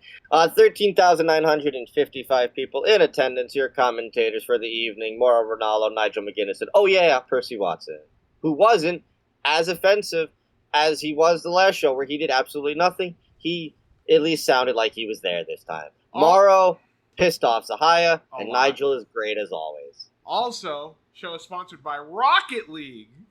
Rocket League. You remember Rocket League? Never played it. Yeah, I think I only played it like twice. And the band here are Cane Hill. Yes, just found that out. I have no idea who they are. Nope. Your opening contest of the evening to crown the inaugural North American champion in a 6-way ladder match. The infamous ladder match that got 5 stars. The infamous ladder match in which all 6 men no longer work with in the company. The infamous ladder match in which two of the biggest people thought were going to have giant success never even made it to the main roster to begin with. Okay. Adam Cole. Cole and Velveteen never made it. Yeah, you're right. Ricochet made it, did nothing. Ricochet did. Lars, Boo, Killian Dane. They brought him back to NXT. Forgetting Lars made it to the main roster. What did he do? Well, he pussied out on the John Cena match, and he beat up the Lucha House Party. Gotcha. And that's about it. So this match is over 30 minutes long, and look, man. That was my biggest thing, is that I don't remember it being this long, and that kind of bothered me because it's just spot. Look, after man, spot. That's the whole thing, is that with the ladder match, you can't. There's no psychology whatsoever. You just gotta go spot by spot by spot, and then just go up, get the titles in the match. That's the entire point. It's a car crash match. But the things about car crashes is that they are quick and like cool to look at.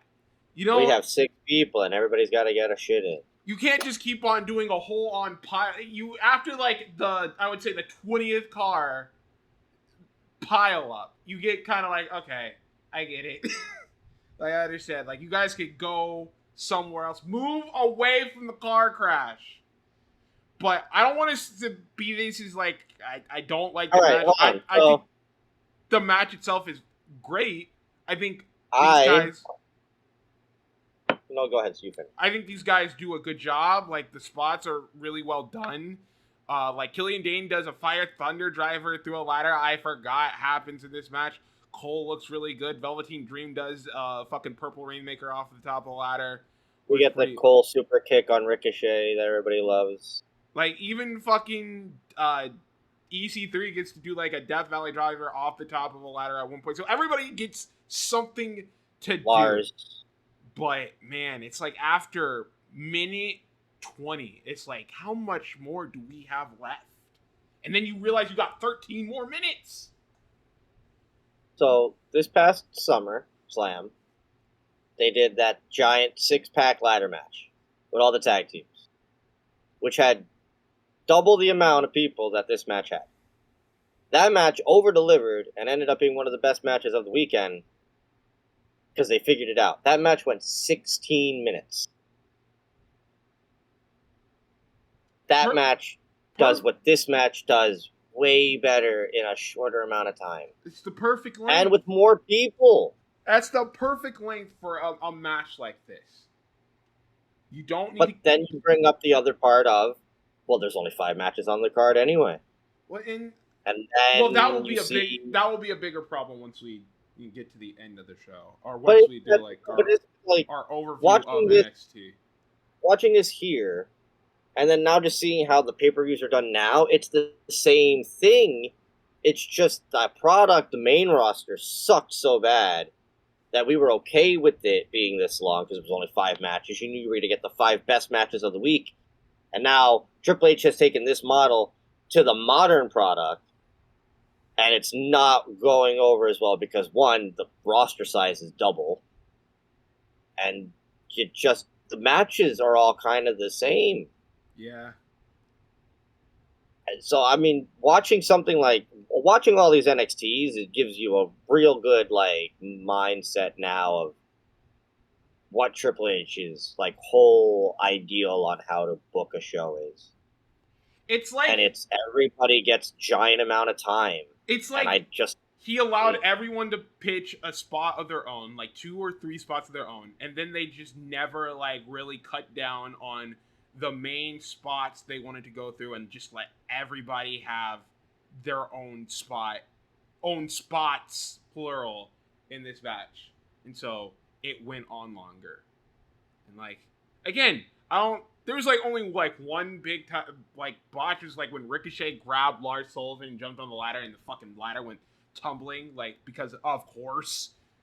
But, like, other than that, like, you know, after that, Ricochet goes up, climbs, Adam Cole pushes him off, Adam gets the belt. Does a big shooting star or, like, dive, takes everybody out, and Adam Cole climbs, And Adam Cole Bebe is the inaugural North American champ. It's great. I like it. It's a great moment for Cole. I'm never going to go back and watch this. It's so long. I think the bigger question, like we raised, and Josh, you can tell us how you feel. In modern eyes, is this still 5 stars? Currently, no. And to fill in my opinion on the match, I think the match is good. I would shave 10 minutes. I think you shave 10 minutes, and I think I'd still give it 5 stars. But on the rewatch, it's like, okay, now we're just continuing, then we're continuing, and just get to the end already.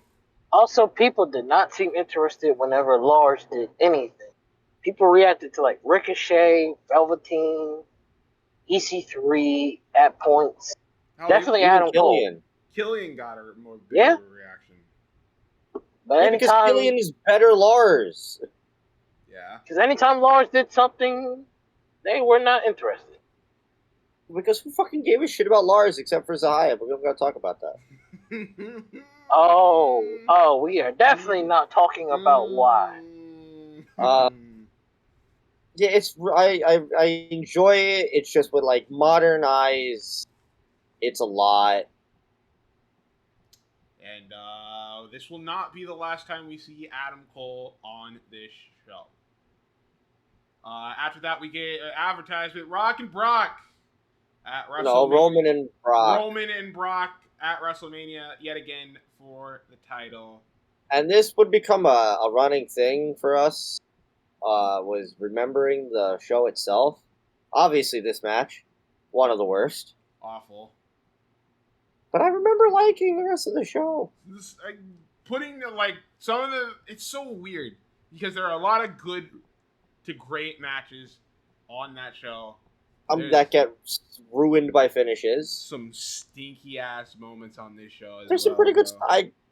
I think, keep it out there. Mania month. It'll be around the corner before you know it. Have to do a rewatch of this show, if only just to see. Might have to come back. Yeah.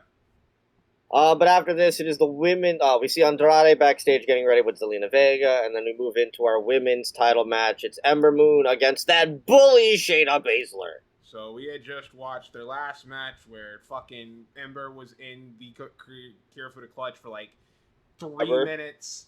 And then just got the victory with the roll-up and retained their title. So now we get the rematch at NXT Takeover. And it's the same thing. Yeah, it's the same thing. It's the same match, but with kind of the right finish. But the finish itself still pissed me off. So I just don't think these two meshed. They do not have all that great chemistry. And also the crowd kind of not into it. Because they're coming off of the crazy ladder match, so already not a great spot to put the women. No. And I don't know, just on these rewatches, I don't think this crowd cared about Ember as much as we do nowadays. Well, they didn't put any. They already they gave her they already doomed the her chick, after she went 2 straight losses to Asuka on Takeover, and then Asuka. What was her? Asuka just drops the fucking belt. And then she just wins it. Yeah, she just wins it off of a fucking... She gets her own entrance here with the chick from Hailstorm. Yes. And there's, no reaction from this crowd. Well, you better get used to it. And I'm like, ooh. She's going to be at Mania as well. No, not for her. I mean, Ember, the crowd is silent. Yeah, because they don't care. Why should they be given a reason to care? She's going after Shayna because she's being a bully. Shut up! And Shayna comes down, there's a few boos. Winning matches and shit. Being a badass. And then Ember gets put in the Kirifuda clutch. She struggles. And then, it's over. It takes, again, 2 minutes for her to fucking... And fucking... It makes it all the more embarrassing. And you were angry about it. I remember Shayna is a former UFC fighter. She's professionally trained to go... You should immediately be passed out. Find out the quickest way to apply a submission and get the win. it takes her 2.5 minutes to finally choke out fucking Ember. And it's like, it doesn't make... my knowledge, does not have any background training. No! And it doesn't make Ember look any more strong by doing something like this. It makes it look all the more ridiculous because you clearly don't know how actual submissions work. And she gets called up the night after Mania. So there's no follow-up. Shayna wins, which should have happened in the first place, but they just wanted to do this at fucking WrestleMania weekend, so it's whatever. Josh? Not really much to say. I mean, I liked it, but not enough for me to be like, this will blow me out of the water. Afterwards, Shayna goes and celebrates with 2 fourths. Jasmine and Ronda. Because Marina is already gone. And then... Paige here! I couldn't believe it. I can't believe... I didn't know it happened on this show. I was for certain it was like on Mania. Because that's where I think it saw it. It is on Mania. It's on Mania a bunch of times. Yeah. I didn't know it was on Takeover. It's on here. We see this footage twice. We don't see Paige here twice, but we get the Paige here thing, and we get a clip from the Fighting With My Family movie. And it's Paige played as Florence Pugh and Kyle Fletcher, who is also there, talking with The Rock, and an absolutely real interaction that they had with The Rock, whereas like if Rock could give him a few pointers and fucking Rock just cuts a promo on them, and it is like, yeah, just do something like that and you'll be good to go. And it's like, yeah, I'm sure that happened. I'm sure it happened exactly as you all remember that moment did.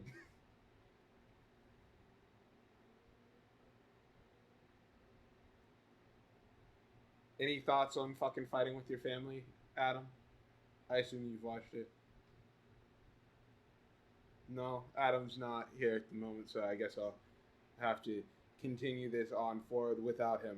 Afterwards, we see Adam Cole. He's obviously got another match, considering that Bobby Fish, Kyle O'Reilly's tag team partner, who was one half of the tag team champions, is out with an injury. So, Adam Cole will be the stand-in, despite the fact he just went 30 fucking plus minutes in a ladder match. What else is he good at doing? No, I'm just saying that's very baby face. Of Adam Cole here. Especially of what's to come. Very commendable. But now, so triple threat. Okay, so this is even more fun. Dusty Rhodes Classic. Yes. It's Roddy and Pete Dunne.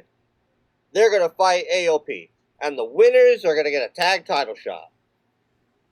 So the finals are happening, and then, oh shit, it's the Undisputed Era. They're the tag champions, and they dive in. Now, disqualification. To set up a tag title match for New Orleans, but also for the Dusty Cup. So a tag team that was never even in the tournament to begin with now has a shot at winning. And guess what happens? They win, because we do a 17-minute tag match for a heel turn in the middle of it. So yeah, this match is winner take all for the Cup and the tag titles, despite Undisputed Era didn't compete for the Cup this time around. Still are fighting for the winners were gonna fight them after they won the Cup. Cole comes into this match completely still injured and is taken out within the first 3 minutes after he's put through a table by the Authors of Pain. And from that point, it's basically Kyle taking on Roddy and Pete and the Authors of Pain. And from that point on, we just have a fucking tag team match.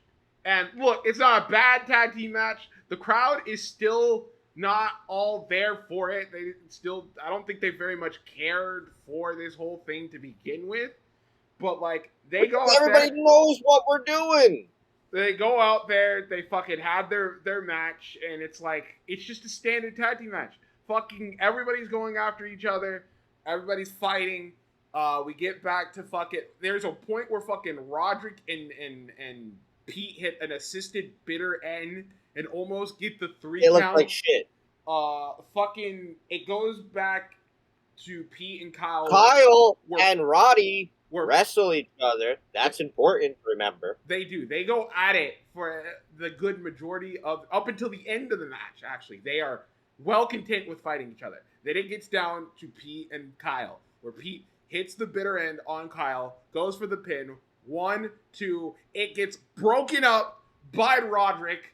Roderick then hits Pete Dunne with the end of Heartache. Kyle then gets the pin on Pete. 1, 2, 3. Kyle O'Reilly and Adam Cole win not only the NXT Tag Team titles, but the Dusty Classic, in which they were never a part of.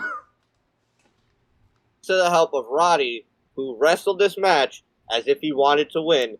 No inkling of a heel turn. Him and Kyle literally go back and forth in this match, giving you no indication that at any point he was going to fucking turn on Pete Dunne in the slightest. He wrestled like he wanted to win the match at multiple points. And the authors of pain were here. There was no... They sure were here. No. This whole thing. This whole thing is a cluster F. A fixable cluster F, if you don't mind me. You don't mind humoring me on this one. 1. Have the authors of pain take out Roddy. So you immediately, Pete Dunne's in a tough situation. Off rip.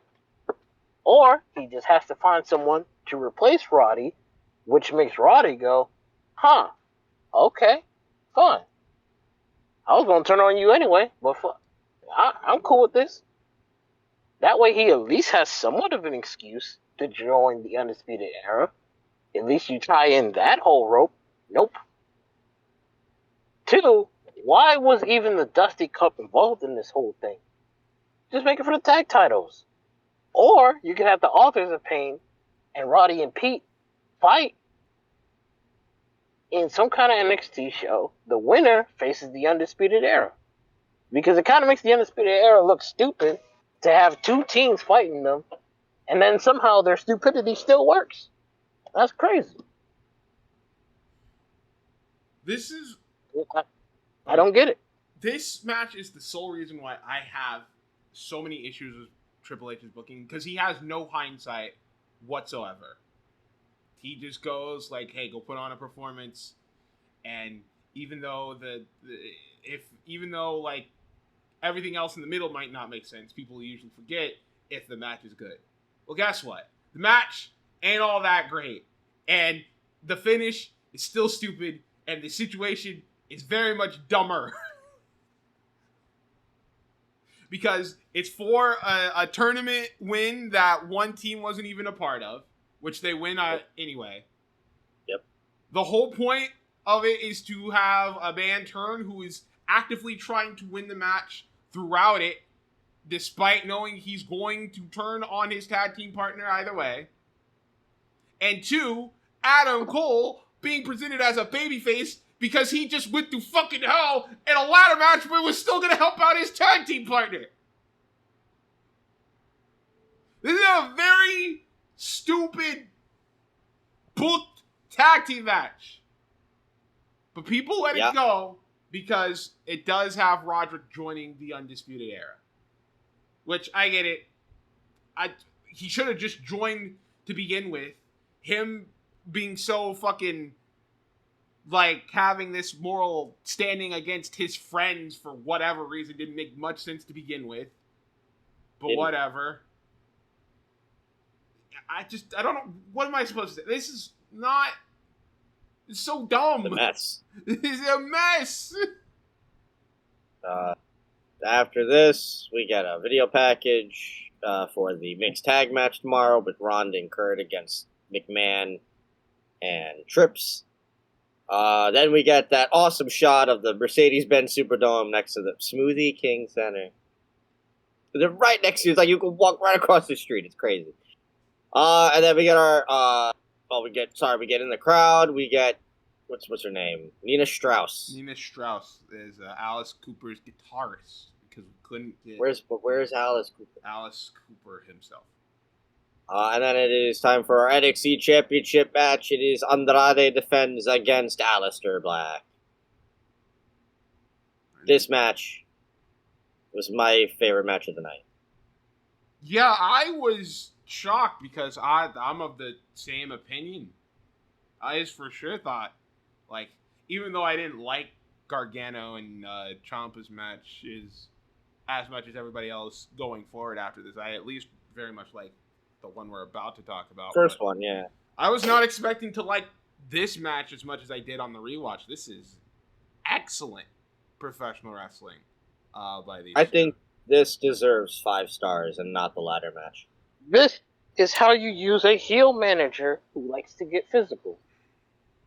And again, I think it has a lot to do with her being, well, I don't know if they're married. They were at this dating. time. They were dating at this point. I have, like I said, I said in the chat, and I remember Sean thinking, being like, "Oh, you think that?" And I'm like, "Yeah, I can imagine they probably travel together. That's why I feel like this works, is because there's probably a connection already. Like if they're dating, obviously he's going to be around him. They probably are able to work out things good together, and I mean their styles mesh so fucking well. And I mean this is peak of both men's careers in the Fed. Yeah. It never gets better for both of them after this. Either one of them. I mean, we just saw fucking Andrade leave the company for a second time. Aleister is perpetually feuding with Priest for the rest of his career. And this match kind of epitomizes the frustration I have, because it's like Andrade could be doing more, and so could Aleister Black. You came in and said, "Oh, you were frustrated with this match," and we were like, "What do you mean by that?" It's like wasted potential. Because look at how good dude. Like, I know we're gonna get into it, but I mean, I'll say it here. We've watched a lot of Andrade in this NXT month, and he's been, for me, my biggest revelation of not appreciating him more when he was around in NXT. Because he's been the highlight of every one of these shows. The Gargano match, even his match with Bobby Roode, it was what it was, but he wasn't bad in it. And then this match, him with Zelina is the gem. Him by himself with the suspenders. Nah. I don't think. How did they? I know. It's rhetorical. They just didn't do it. They separated them for whatever fucking reason, but because of that reason, both of them are in worse positions than they originally were. Well, actually, no, because Zelina would go on to win a title. The U.S. title? She was on TV. She won Queen of the Ring. She did way more than Andrade after they broke up. She was on TV. She was in a group. She was consistently booked. She isn't right now.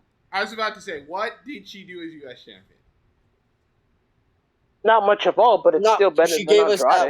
She gave us that one picture. I'm just saying, what did she do as U.S. champion? What did she do as Queen of the Ring? What did she do in the... At least one. But that's the thing. There is an initial... He didn't even get a chance. There is an initial, The beginning is always nice, but there's always the follow-up, and they never have a follow-up with her. But he never even got a chance to do a follow-up.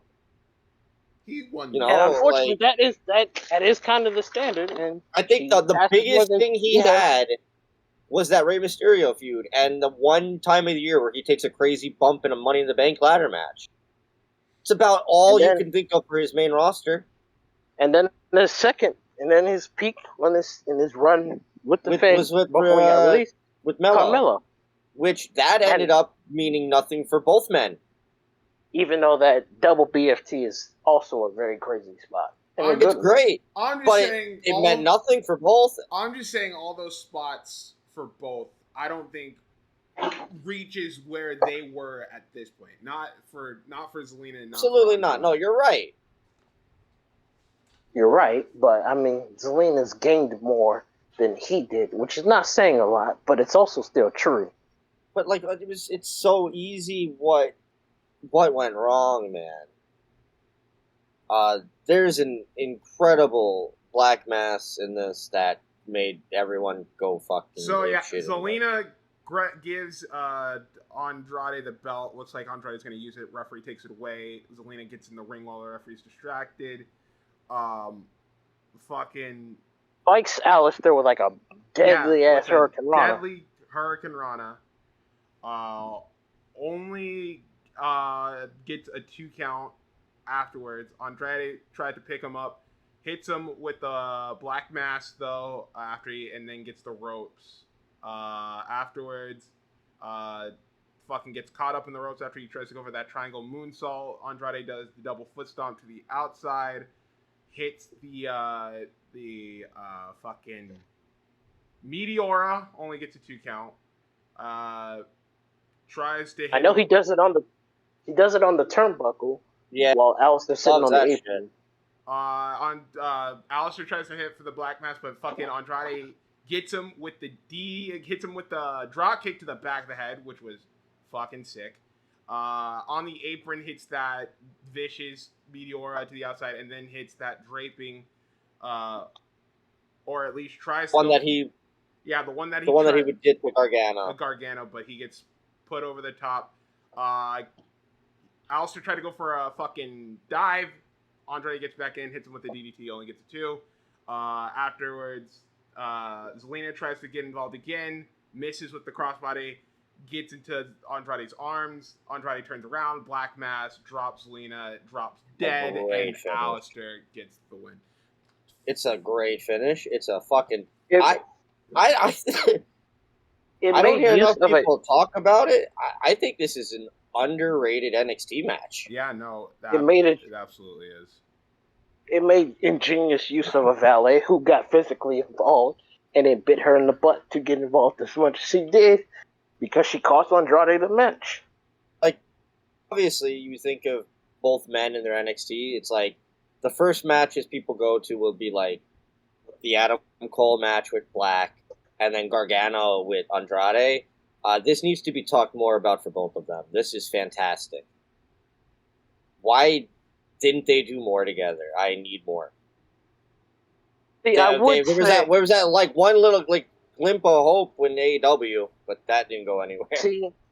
See, I was gonna refer to that Alistair Velveteen match that I really love, but I hate the fact that Velveteen was what he is and still is what he is. Hey, you got this now. It's really good. This was definitely something I'm gonna go back and rewatch because I definitely adored this. And also, like the big thing they mentioned on commentary as well, it's like Alistair showing emotion for the first time after winning because he'd been like so stoic for so long, and he shows like a smile and stuff. This is the only A grade match on this show. I'll say that. We see the exact same scene again. Exact same scene. And then Nakamura and AJ are gonna fight. Watch out for the dick, AJ. Comes a reality, even though that happened a year prior to this. Triple H is gonna be. Oh, yeah, it is. Triple H will be live on Facebook. He's seen backstage shaking Gargano's hand. I wonder who's winning tonight. Well, no, he signed a contract because we can't have it sanctioned, but we'll have you sign this. I wonder who's winning tonight. DIY implode. Yeah, Ciampa. It is a really good video pack. Ciampa's mad that Gargano took away his moment. He had to carry the team with his fucking torn ACL. Blame Gargano, and then he saw Gargano get to the heights that he was, and he made sure he put a stop to that, and he fucking made sure that Gargano ran out of NXT. Gargano was gone. You'll never see him again. Whoops. Never mind. I'm in the crowd, bitch. And they start going at it. It's very clear that that won't stop until one of these men kill each other. So unsanctioned match, NXT Takeover New Orleans. And that's how we are here. If Johnny wins, he's back in NXT. Yeah. And if he loses, he's done. He's on Raw, which is a worse. Which is worse. Which at the time, how people felt on the internet. Oh man, you're getting the call up? Ah, shit, that sucks. Ciampa makes his return. No music, Ciampa, just the boos of the crowd. Really good entrance. This is one of the better. This is a better run for Ciampa in WWE. This is also like one of the better no music type people to do it. Because the heat was just so good for him. We talk about. He went without. Go ahead. We talk about peaks. This is absolutely his peak as a wrestler in the Fed. That injury was the saddest thing to happen to him around this time. Yeah. And then Gargano comes out. No one else. He's not It's so depressing because it's like Gargano had a good song. Ciampa goes on to have a really good song. He's Star-Lord tonight, right? Or is he Thor? He's one of the two. He's something. I don't think it's Star-Lord. I was trying to figure out. Is it a video game? I don't know what he's supposed to be. Is it not Thor? I don't think it's Thor. Oh. I thought it was Star... Because he does a Star-Lord one. He does. It must have been a video game. And it is a WWE hardcore match made with a little bit extra theatrics. There's no blood. Can't be having blood at this time. It's just how it is. It goes 37 minutes. No, 48. Is it 48? Tells me 37 on Cage Match. Wikipedia lied to me. If it's 30, that makes Wikipedia sense. Including the entrances? Probably. That's weird. But it's long. It's a long one. Because it's a lot of long walk and brawl. And then at one point they just get in the ring and they just start wrestling. And I'm like, why? It's the back half. Once all the plunder gets brought in, Ciampa gets power bombed onto the exposed outside and turnbuckle pads. A lot of crutches. The crutch is like the main weapon of this match up until the ending when Gargano, Ciampa has to get his knee brace off. And then Zahaya's least favorite part of the show happens. Oh no, my knee, because it got fucked up. So yeah, he takes his stupid knee brace off. Yeah.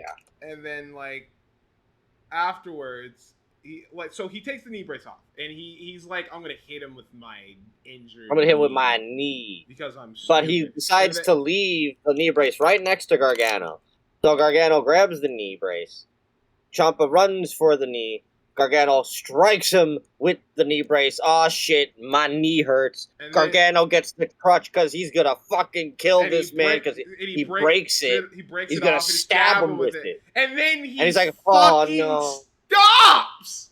Well, he stopped because Ciampa's like, oh no, don't do it. You've been fucking killing each other for 30 minutes straight, and now is the time you can't fucking do it? And it's just Ciampa looking at Gargano. Like, Gargano looking at Ciampa. Ciampa starts to cry. And then they both go down. Fucking sitting in the middle of the ring! And it's like... And then fucking... It looks like he's about to sit next to him. Ciampa then grabs the knee brace, tries to hit him. Gargano ducks, puts him in the Gargano escape. He then transitions into an STF with the fucking knee brace, and Ciampa taps immediately. This is a dumb finish, but I still really like the match. Candice comes out to celebrate with Gargano. This is easily one of the better matches of that whole series that they had, because that last match... It's the best match. It's the best match of their feud, yeah. It started off great, and it ended poorly. Terribly. Do not Gargano literally... If there is anything... He kneed himself into failure! If there is any takeaway, don't go watch One Final Beat. Ever. At all. I've never seen it. Don't do it. Don't fucking No, I heard how bad it was. I went, I'm not going to have this ruin my love for this feud by having to see that. It's so bad. Because I also had seen the terrible, the Adam Cole and the Velveteen parking lot one. Yeah. NXT did not know how to do the cinematic shit right. But I asked the same question as I did earlier. Does this still deserve the 5? I never had it at a 5 to begin. When I first watched it, I think I had it at 4.5. I still think I have it at 4.5 after watching it. Like, it's still great, and if fucking Hunter was a better booker, this would be the blow off of their feud, but it is not. But for the standalone match, I still think it's a fantastic watch. It is a bit long, so if you are gonna go and watch it, probably watch it at a earlier time, so you're not as tired when you're done watching it. But other than that, I don't have many complaints other than the finish of the match. I thought the rest of the majority of the match was pretty damn good. Josh Mole. This is the best of the Gargano Ciampa series. This is one of the ones I would recommend myself. Because again, that third one annoys the mess out of me. Why would you knee yourself into losing? But yeah, this is like a B. Fine for what it is. Best out of that whole series. But now the big question, is it the best NXT takeover? Or is there a best NXT takeover? Here's the thing, man. It's product of its time. I don't think we've talked about it, but it's like you said when we were talking about this before we were on the show. The reason why we were so high and so accepting, even of the more dumber aspects of NXT, like the tag title match, is because you already knew that when you went into the next pay-per-view, which is the WWE pay-per-view, which in this case was WrestleMania, and they had that fucking god-awful main event, that you already knew you were going to get something worse come the other show. And the fact that we also didn't have an AEW. Like, your only choices at this time were you were either watching New Japan or you were watching NXT. And there was really, like, no in between other than that. Like, you still had... Unless you were, like, watching the indies. Yeah, the indies are something else to that effect. But it is, like, this is the main two if you wanted, like, consistently good wrestling. It was you either NXT or New Japan Pro Wrestling. So now we go back, we watch these, and it's like, I don't hate these shows, but my God, I don't think they hold up as much as they used to. They don't hold up as much as they used to.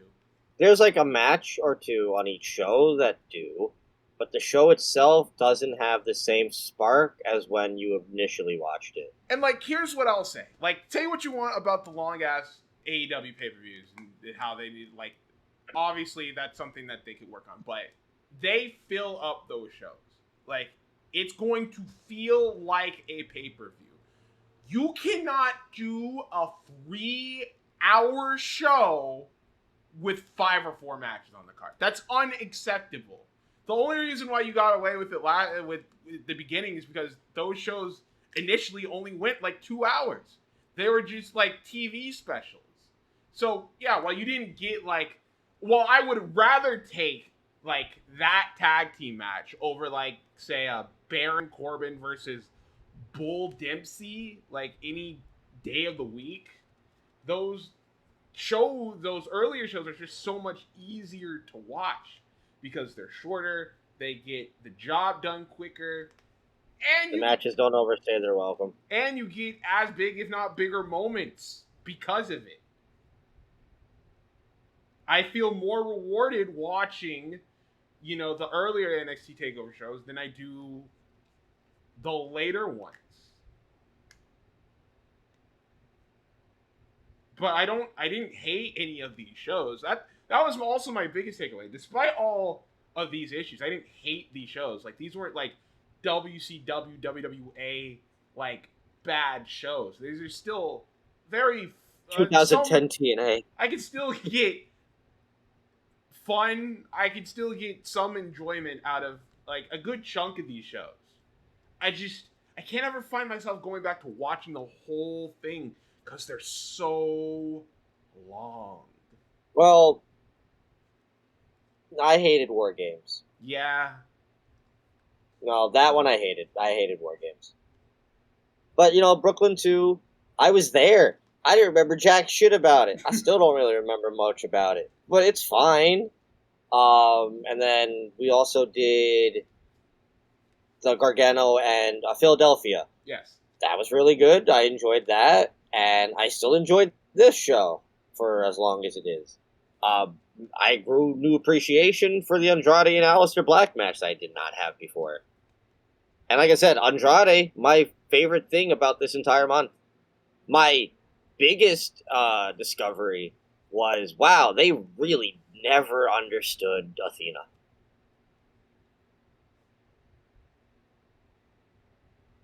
She was here because she had a finishing move. Yeah. That's about it. But overall, for me, I think I'm going to go B+ on this one. I think I'm also going B+ on it as well. Josh Moore? He gave it a B, Huh. I think. Oh. No, I didn't give it a grade yet. Oh, okay. I gave a match a B. Yeah, he gave a match a B. You were more positive than you implied at first, Adam. Because I went B. I'll still be nice. But, and I haven't done this one in a minute, but you guys have a time for a second opinion? Ooh, it has More like a fourth opinion at this point. Yeah, you're right. Well, I'm just doing a segment thing.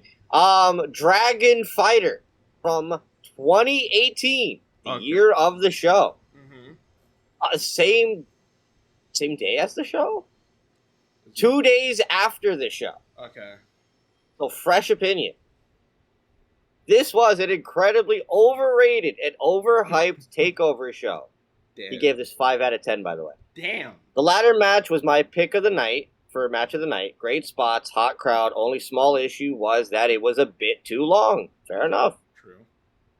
Ricochet, Killian Dane, and Lars Sullivan were my MVPs. 5 stars, Lars, baby. Women's match was barely passable. Skip this. Shayna and Ember was boring to watch, especially Ember, a total geek of a babyface. I can't necessarily disagree with that. 3-way tag match was fine, and Roddy's heel turn was really good, which popped the crowd. That's all he has to say about that. I disagree. Black and Almas was very good. Second best match of the night. Back and forth action with good drama. Okay, then what's the 5 for? The main event was incredibly overhyped. There we go. A total failed and forced epic battle with some over drama. The action was kind of dull for the first 2/3 of the match, then it turns into a WWE epic formula with just big moves without any build. The ending was also silly, lame, and unnecessary. The average match at the end of the day. You guys enjoy this, I'm glad, but this show is nothing to me, and not even the best takeover ever. And the crowd was awful for most of the show. It seemed like they never recovered from the opening. You can't have an issue. You can't use that as because, like, you know what you're watching. You know what you're watching. You know that with the fucking fed formula comes melodrama. Like, what did you expect it not to be? Like, I don't understand that. I think it's the case, and I could be wrong, but this was the first instance of this kind of WWE melodrama in NXT. I don't think that's true at all. I think they've done it way before Gargano and Ciampa.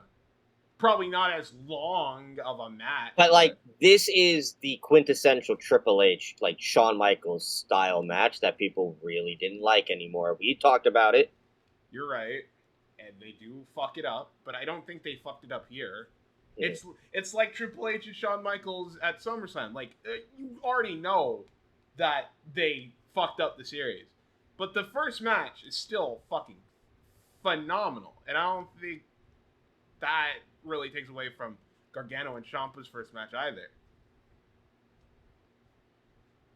There you go. That's a second opinion from somebody who reviewed it 2 days after. But that is then also a wrap on NXT month. Yeah, it is. NXT month is in the bag. Throw it out. It's in the trash. So, Adam, what do we have for October? Well, October is historic for one specific major company's big show of the year, Bound for Glory. Oh. So it's TNA month, baby! Oh, boy. And we are kicking it off with a Bound for Glory, the first ever Bound for Glory when Charles Schultz, sorry, not to use the other part of the name, but Charles will be back on the show. We're reviewing the first ever Bound for Glory. Surprisingly, we've never done it. We've done like 06 to 010, and we've never covered the first. All right, well, we will do just that on our... Which also has plenty of history within its own right. Will Kevin Nash make it to the show, or will he have staph infection? You gotta find out. We'll find that all on the next edition of the Four Post Massacre Podcast when we're talking about Bound for Glory 2005 with Charles. So be here, start of TNA month. We'll be right here as well. But until then, I can't wait. Josh! It's time for some Yes. of this game that you've been working on. Would you kindly check your DM while I explain what's going on? Okay. So, I took the game you did, I believe, with Jason, and decided to flip it a bit. Mm-hmm. There are 12 wrestlers on this list. You two are working together to guess letters, which means the 5 points. The 5 points are between you two. Whoever guesses the wrestler, though, gets the points.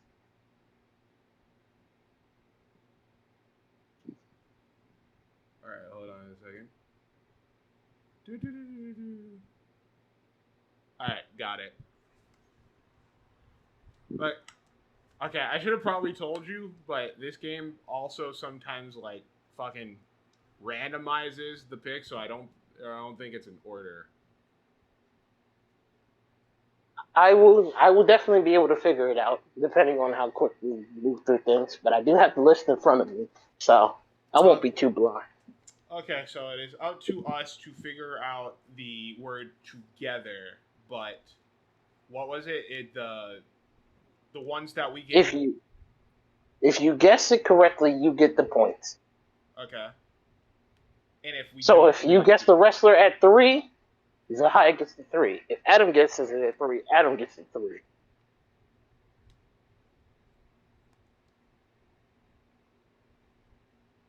Is there a theme?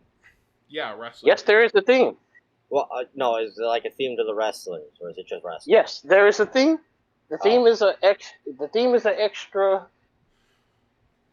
extra 5 points, but it does go lower for each wrestler you get. Okay, so do me and Adam go back and forth, like choose a letter and then go from there, or you go back and forth? Okay, so how is this gonna go? Me or him first? Well, would you care to flip a coin for that? All right, I'll take heads. All right, Adam, you go first. Cool. E. That's a hit. We are down to 4 points. All right.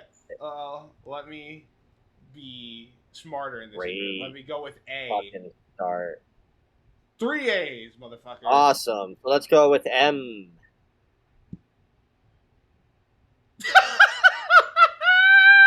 We are down to... We're down to 4 points. My apologies. This is 6. Do we have strikes? Like, if I get another one, am I out for this round? Nope. Oh. The strikes... The points just go lower. Shit. Okay. So now you're down to 4. Let me get, let's go with C. Yeah, 2 C's. Yep, I know who this, I recognize it now. This is a wrestler. Yep. All of these are wrestlers. Okay. Can I get a S? All right. Yeah. Is each arm separate, each arm and leg separate, or are they both together? No, we only have a head and a body.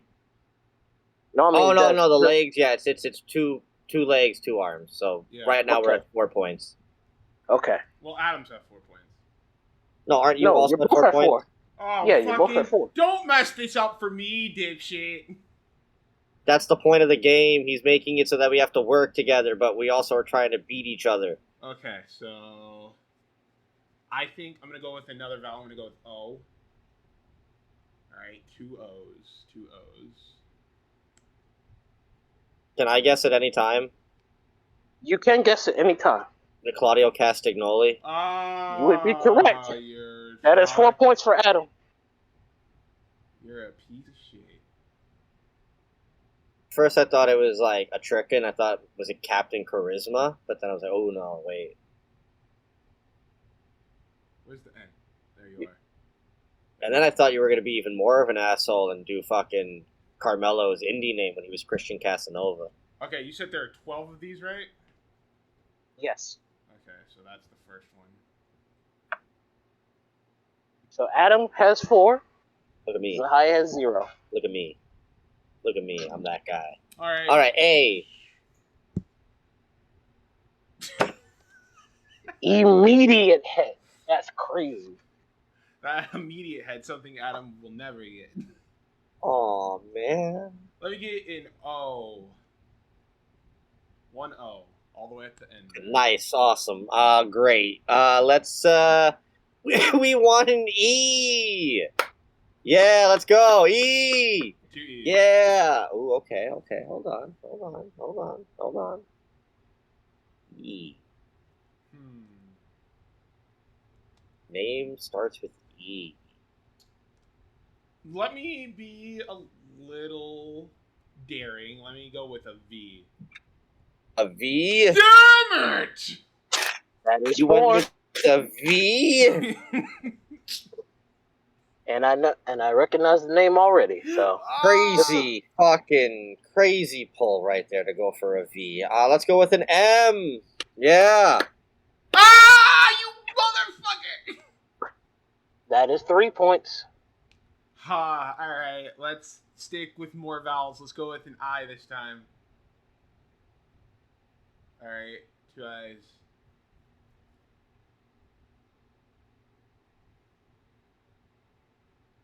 Let's go with an R.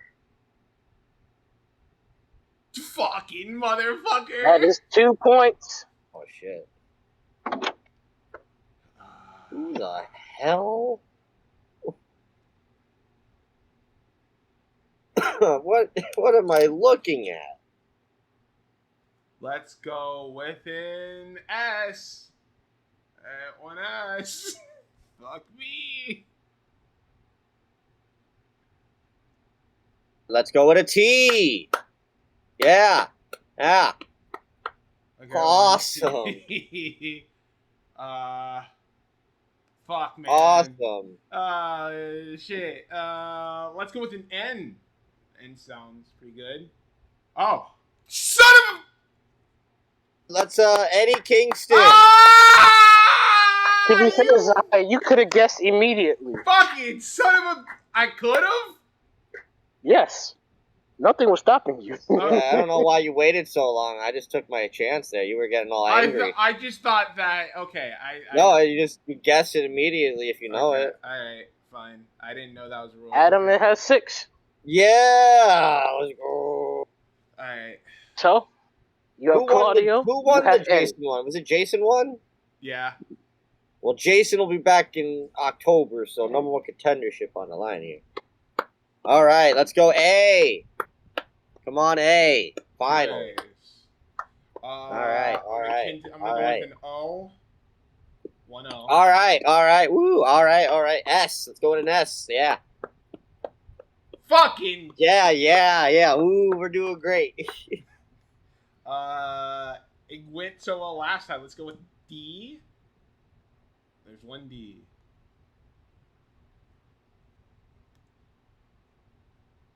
D there. Let's go with an I. Let's go I. Yeah. Ooh, yeah.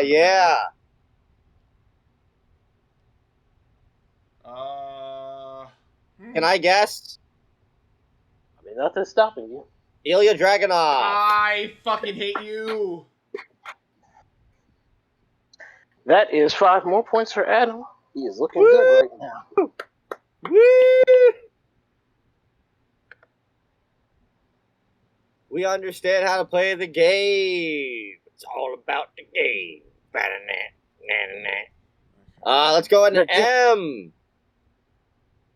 Remember, the theme is also currently work. Suck. Let's go with O. Oh, shit. I should probably write those down. So what? You have Ilya, Claudio, and Eddie Kingston.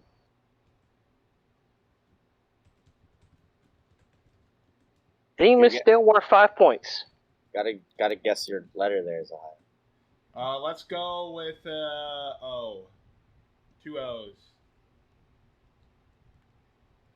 Let's go with an A. Let's go with an I. Yeah, you're learning. All right, woo! Let's go S. Woo! All right, 2 woo! 5 points on the board here. Let's go with P. No. Nice. Woo! Go with an E. E. Woo! Yeah, woo! Yeah, woo! Let's go D. God. Woo! We That's still 3. got this. Woo! Let's go with a T. Oh, God! Konosuke Takeshita. That is 3 points for Zahaya. Let's fucking go. Finally on this fucking board. So you have Eddie, you have Claudio, you have Takeshita, and Dragunov. Question: you only get one guess for the bonus? I'll give you the same amount of guesses that I did for one of my previous games, so 3. All these guys have something in common. And you could use one of your guesses right now. Because I'd like to I'm going to go for a random guess here. Okay. They all have worked for DDT at some point. Nope. Zahaya, do you have a guess? I do I'll not take it. at this moment in time. If you don't have a guess, you can't use it after this. I won't. Okay. So you're both down to 2. Next wrestler. Okay. Let's go for an A. Okay, 1A. Let's go. Woo! Let's go for a C. Woo! Let's go M. Woo! M? Yeah, M. Woo! Okay, 1M. Woo! Let's go with the T. Son of a fuck! Woo! That's Let's go 5. S. Woo! S. Woo! Woo! Okay. Let's go P. You're kidding me. That's 4. O. Let's go for an O. Oh, woo! Can I guess? Again, nothing's stopping you. Ken Shamrock. There you go. You're a fucking whore.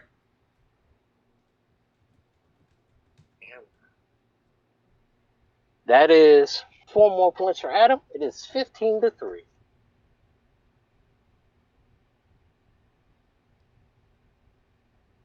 God of this shit. What else am I missing here? Oh. And the R. Okay. So that's 5 down. That's actually... Still don't. Yeah, that is 5. This is number 6. I have them. I'm writing all the names down. Alright.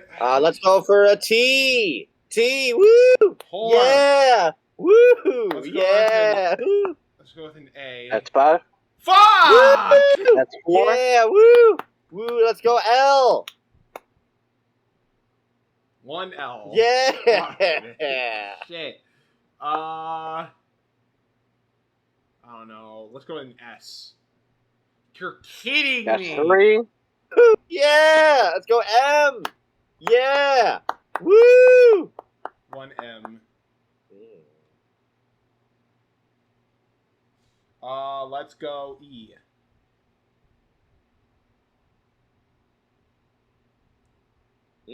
Let's go, O.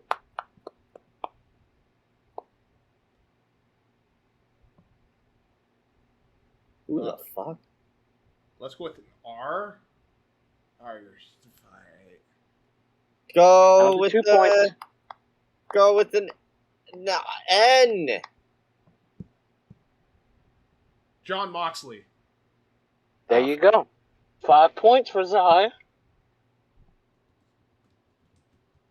No. 2 points. 2. Yeah, it's 5. Total. You got 3 from before. Yeah, Oh, boy. that's his total. Oh. Shut the fuck up.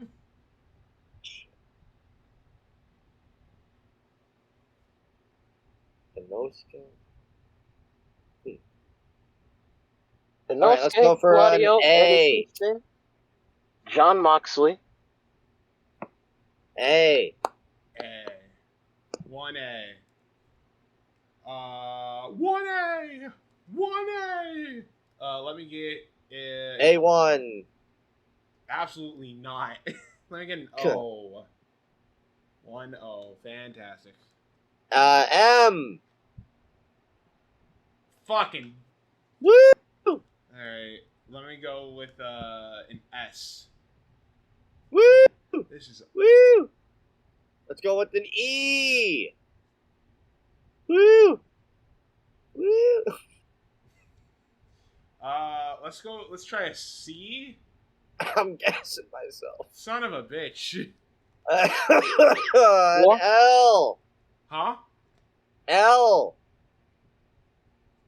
Oh, Bobby Lashley. Fuck. There you go. That's 4 points for Zahia. Yeah. He's catching up. 15-9. I have to write it down before I move on. Then there's an H right there. Gotcha. I believe this is the 8th wrestler. Can 1, 2, 3, 4, Can I take 5, 6, my 7. second guess? Let me let him check first before I say anything. This is number 7. Okay, you can take the guess after the 8th one. All right.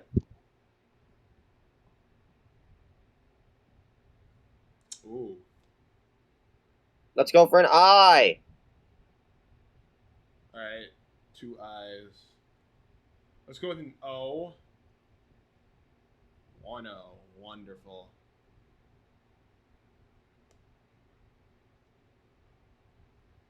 Let's go for an S. Okay. Ooh.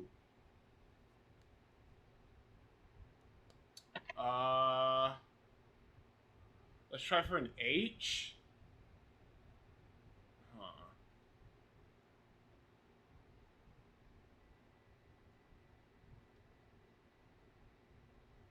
Let's go for a N. Fucking hell, Adam. Hey, man. Down to 5. Let me go to an A. Katsuyori Shibata. Oh, God damn There you it! go. Yeah. There you go. And I believe Zahia is on the cusp of catching up because he is at 14. Can I get my? Can I guess my guess thing? Yes. Is this your favorite wrestlers? And Adam just made the distance bigger. Thank you. Oh my! You're serious? Your favorite wrestlers? Yes. Such a bullet. Whatever. Now I made this as dumb as possible. Yeah, I if I remember, there's some names that I didn't see yet, which maybe just made this easier now for me. 1, 2, 3, 4, 5, 6, 7, 8. All right, 9th wrestler. This is 9. All right. T, please. 1 T. I'm gonna keep it simple. Go with an A. Ooh, 3 A's.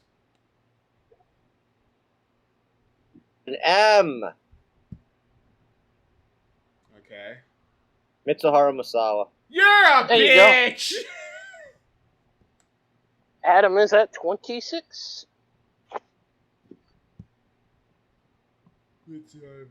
Shut up. No wrestling.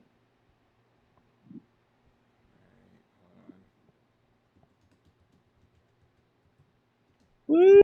Alright, number 10. Let's go for an S. An S. I'll go with an A as usual.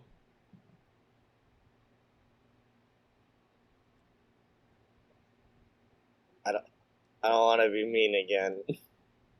I think I know it. Is this Kenta Kobashi? I believe that is it. You're a bitch.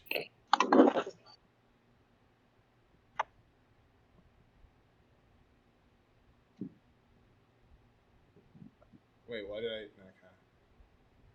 Oh, J and Kobashi? Shut up. Well, 32 to 15. is this number... This is 11 we're going on, right? Yep. Yes.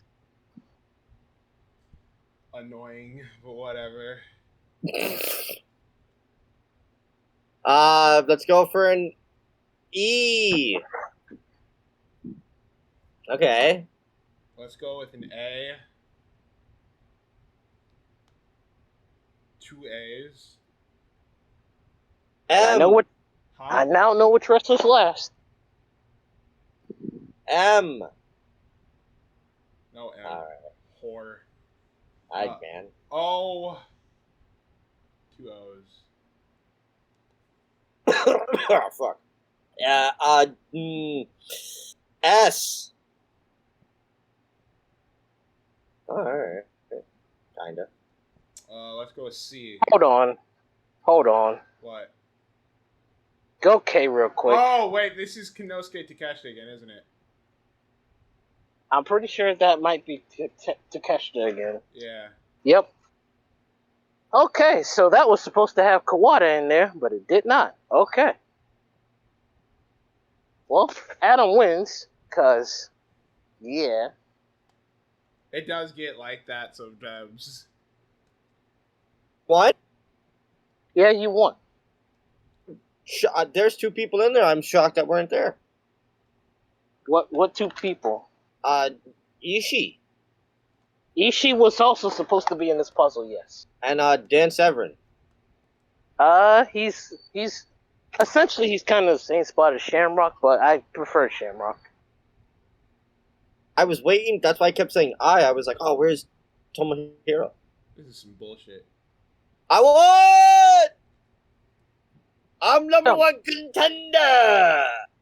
Your favorite. Jason, I'm coming for you! I was thinking of legit fucking possibilities, and you just listed your favorite wrestlers. You're a sack of garbage, Josh. Dude, the minute I figured it out, I was like, oh, I'm about to fucking run this one. To be fair, this was the easiest that I could have made it. Uh-huh. And be lucky Adam also chose wrestlers and not finishers, because then things would have gotten nasty. Alan should be lucky I don't fucking kill him. Every day he draws breath. Well, right here, winner. Well, Adam knows my wrestlers, but to be fair, so does Zahaya, because he did catch on. But I'm gonna have to figure out how to, because it keeps resetting itself. I'm gonna figure out how to not do that anymore. Yeah, because there was I gave 12 people, so. All right. And I probably wouldn't have gotten Kawada. So. Maybe it resets after 10. Woo! Right. I'm the winner. All right, but that's about how we're going to end things off for the Four Post Massacre Podcast. So, Killing and Dank. Hell yeah. Is there anything that you would like to add to help close out today? Wait, hold on. Hold on. You're not first. Oh. Producer Josh. Never mind. Is there anything that you would like to plug on the internet, considering you don't really have a thing that people follow? I mean, outside of the Twitter, you can follow this channel on YouTube. Oh, I'm pretty sure there's a Four Post Massacre show that's out right now. There every Saturday. Absolutely is. We just posted episode 7 of Four Post Massacre and our first edition of Velocity that is also on the Four Post Massacre channel, while we're also building up to our next mega event, which is Four Post Massacre Backlash. Why are we holding Backlash after fucking SummerSlam? Ask him. Because it's the backlash to SummerSlam. And, Jacob's dealing with shit. Kevin Nash is around. Kevin Owens still don't know what's up with MJF. You got to tune in. And Velocity SummerSlam Backlash is crazy. Velocity is our rampage. It's more chance for a lot of the girls and the guys who don't get a chance on Saturday night's main event to get them wins. So go give it a watch. It's a quick little less than an hour show. But with that, I don't think it's going to be Sundays normally, but it is right now. You can also catch these shows on YouTube as they premiere on the channel as well. So go ahead and subscribe to the channel. You can also catch it on Podbean and Apple Podcast if YouTube is not your forte. So you've got other options to listen to the podcast at your leisure. Yep. Don't worry, we have other stuff coming to the YouTube channel. Of course, we got the year-end awards coming up soon, later this in the months. That's going to be exclusive to the YouTube channel. Yep. It's going to be a separate podcast. And who knows, maybe some other stuff. But until then, Killing Dank is there now. Anything you would like to add to help close out tonight's show? As always, support independent pro wrestling. It is the backbone of our industry. Without them, there is no future. So please go out of the way, find your local and give them some support, because you never know. One of these days, they might be in the Hangman game or NXT. True. And I didn't get interrupted this time. You did not. I still can't believe that happened. 200-something episodes, and I never got interrupted on the indie spot to go home. And crazy. Fucking Carol. Carol just had to be the one of all people. What a shocker. It's actually perfect when you think of it. It's synonymous with your relationship with them, so it does That's fit. it for me. Well, tune in next episode when we talk about AEW, WWE, Japan, and the Indie Spotlight, as always. We will be going over TNA Bound for Glory 2005 in our retro review with Charles as we start TNA month. And then in the main event, it's you gotta do something this time. It's been like 3 weeks. You've been covering your ass, but you gotta come up with whatever the final segment is this week. I'm gonna have something. I'll put together something. Okay. And if you don't have something, I definitely will. I'm gonna put together something. You'll see. I'll show you. You'll see. All right. Well, with that being said, that's it. Take care, everybody, and don't be a Steven Richards like Adam, please. Oh well, I won the world title at WrestleMania 20. Yeah. All right.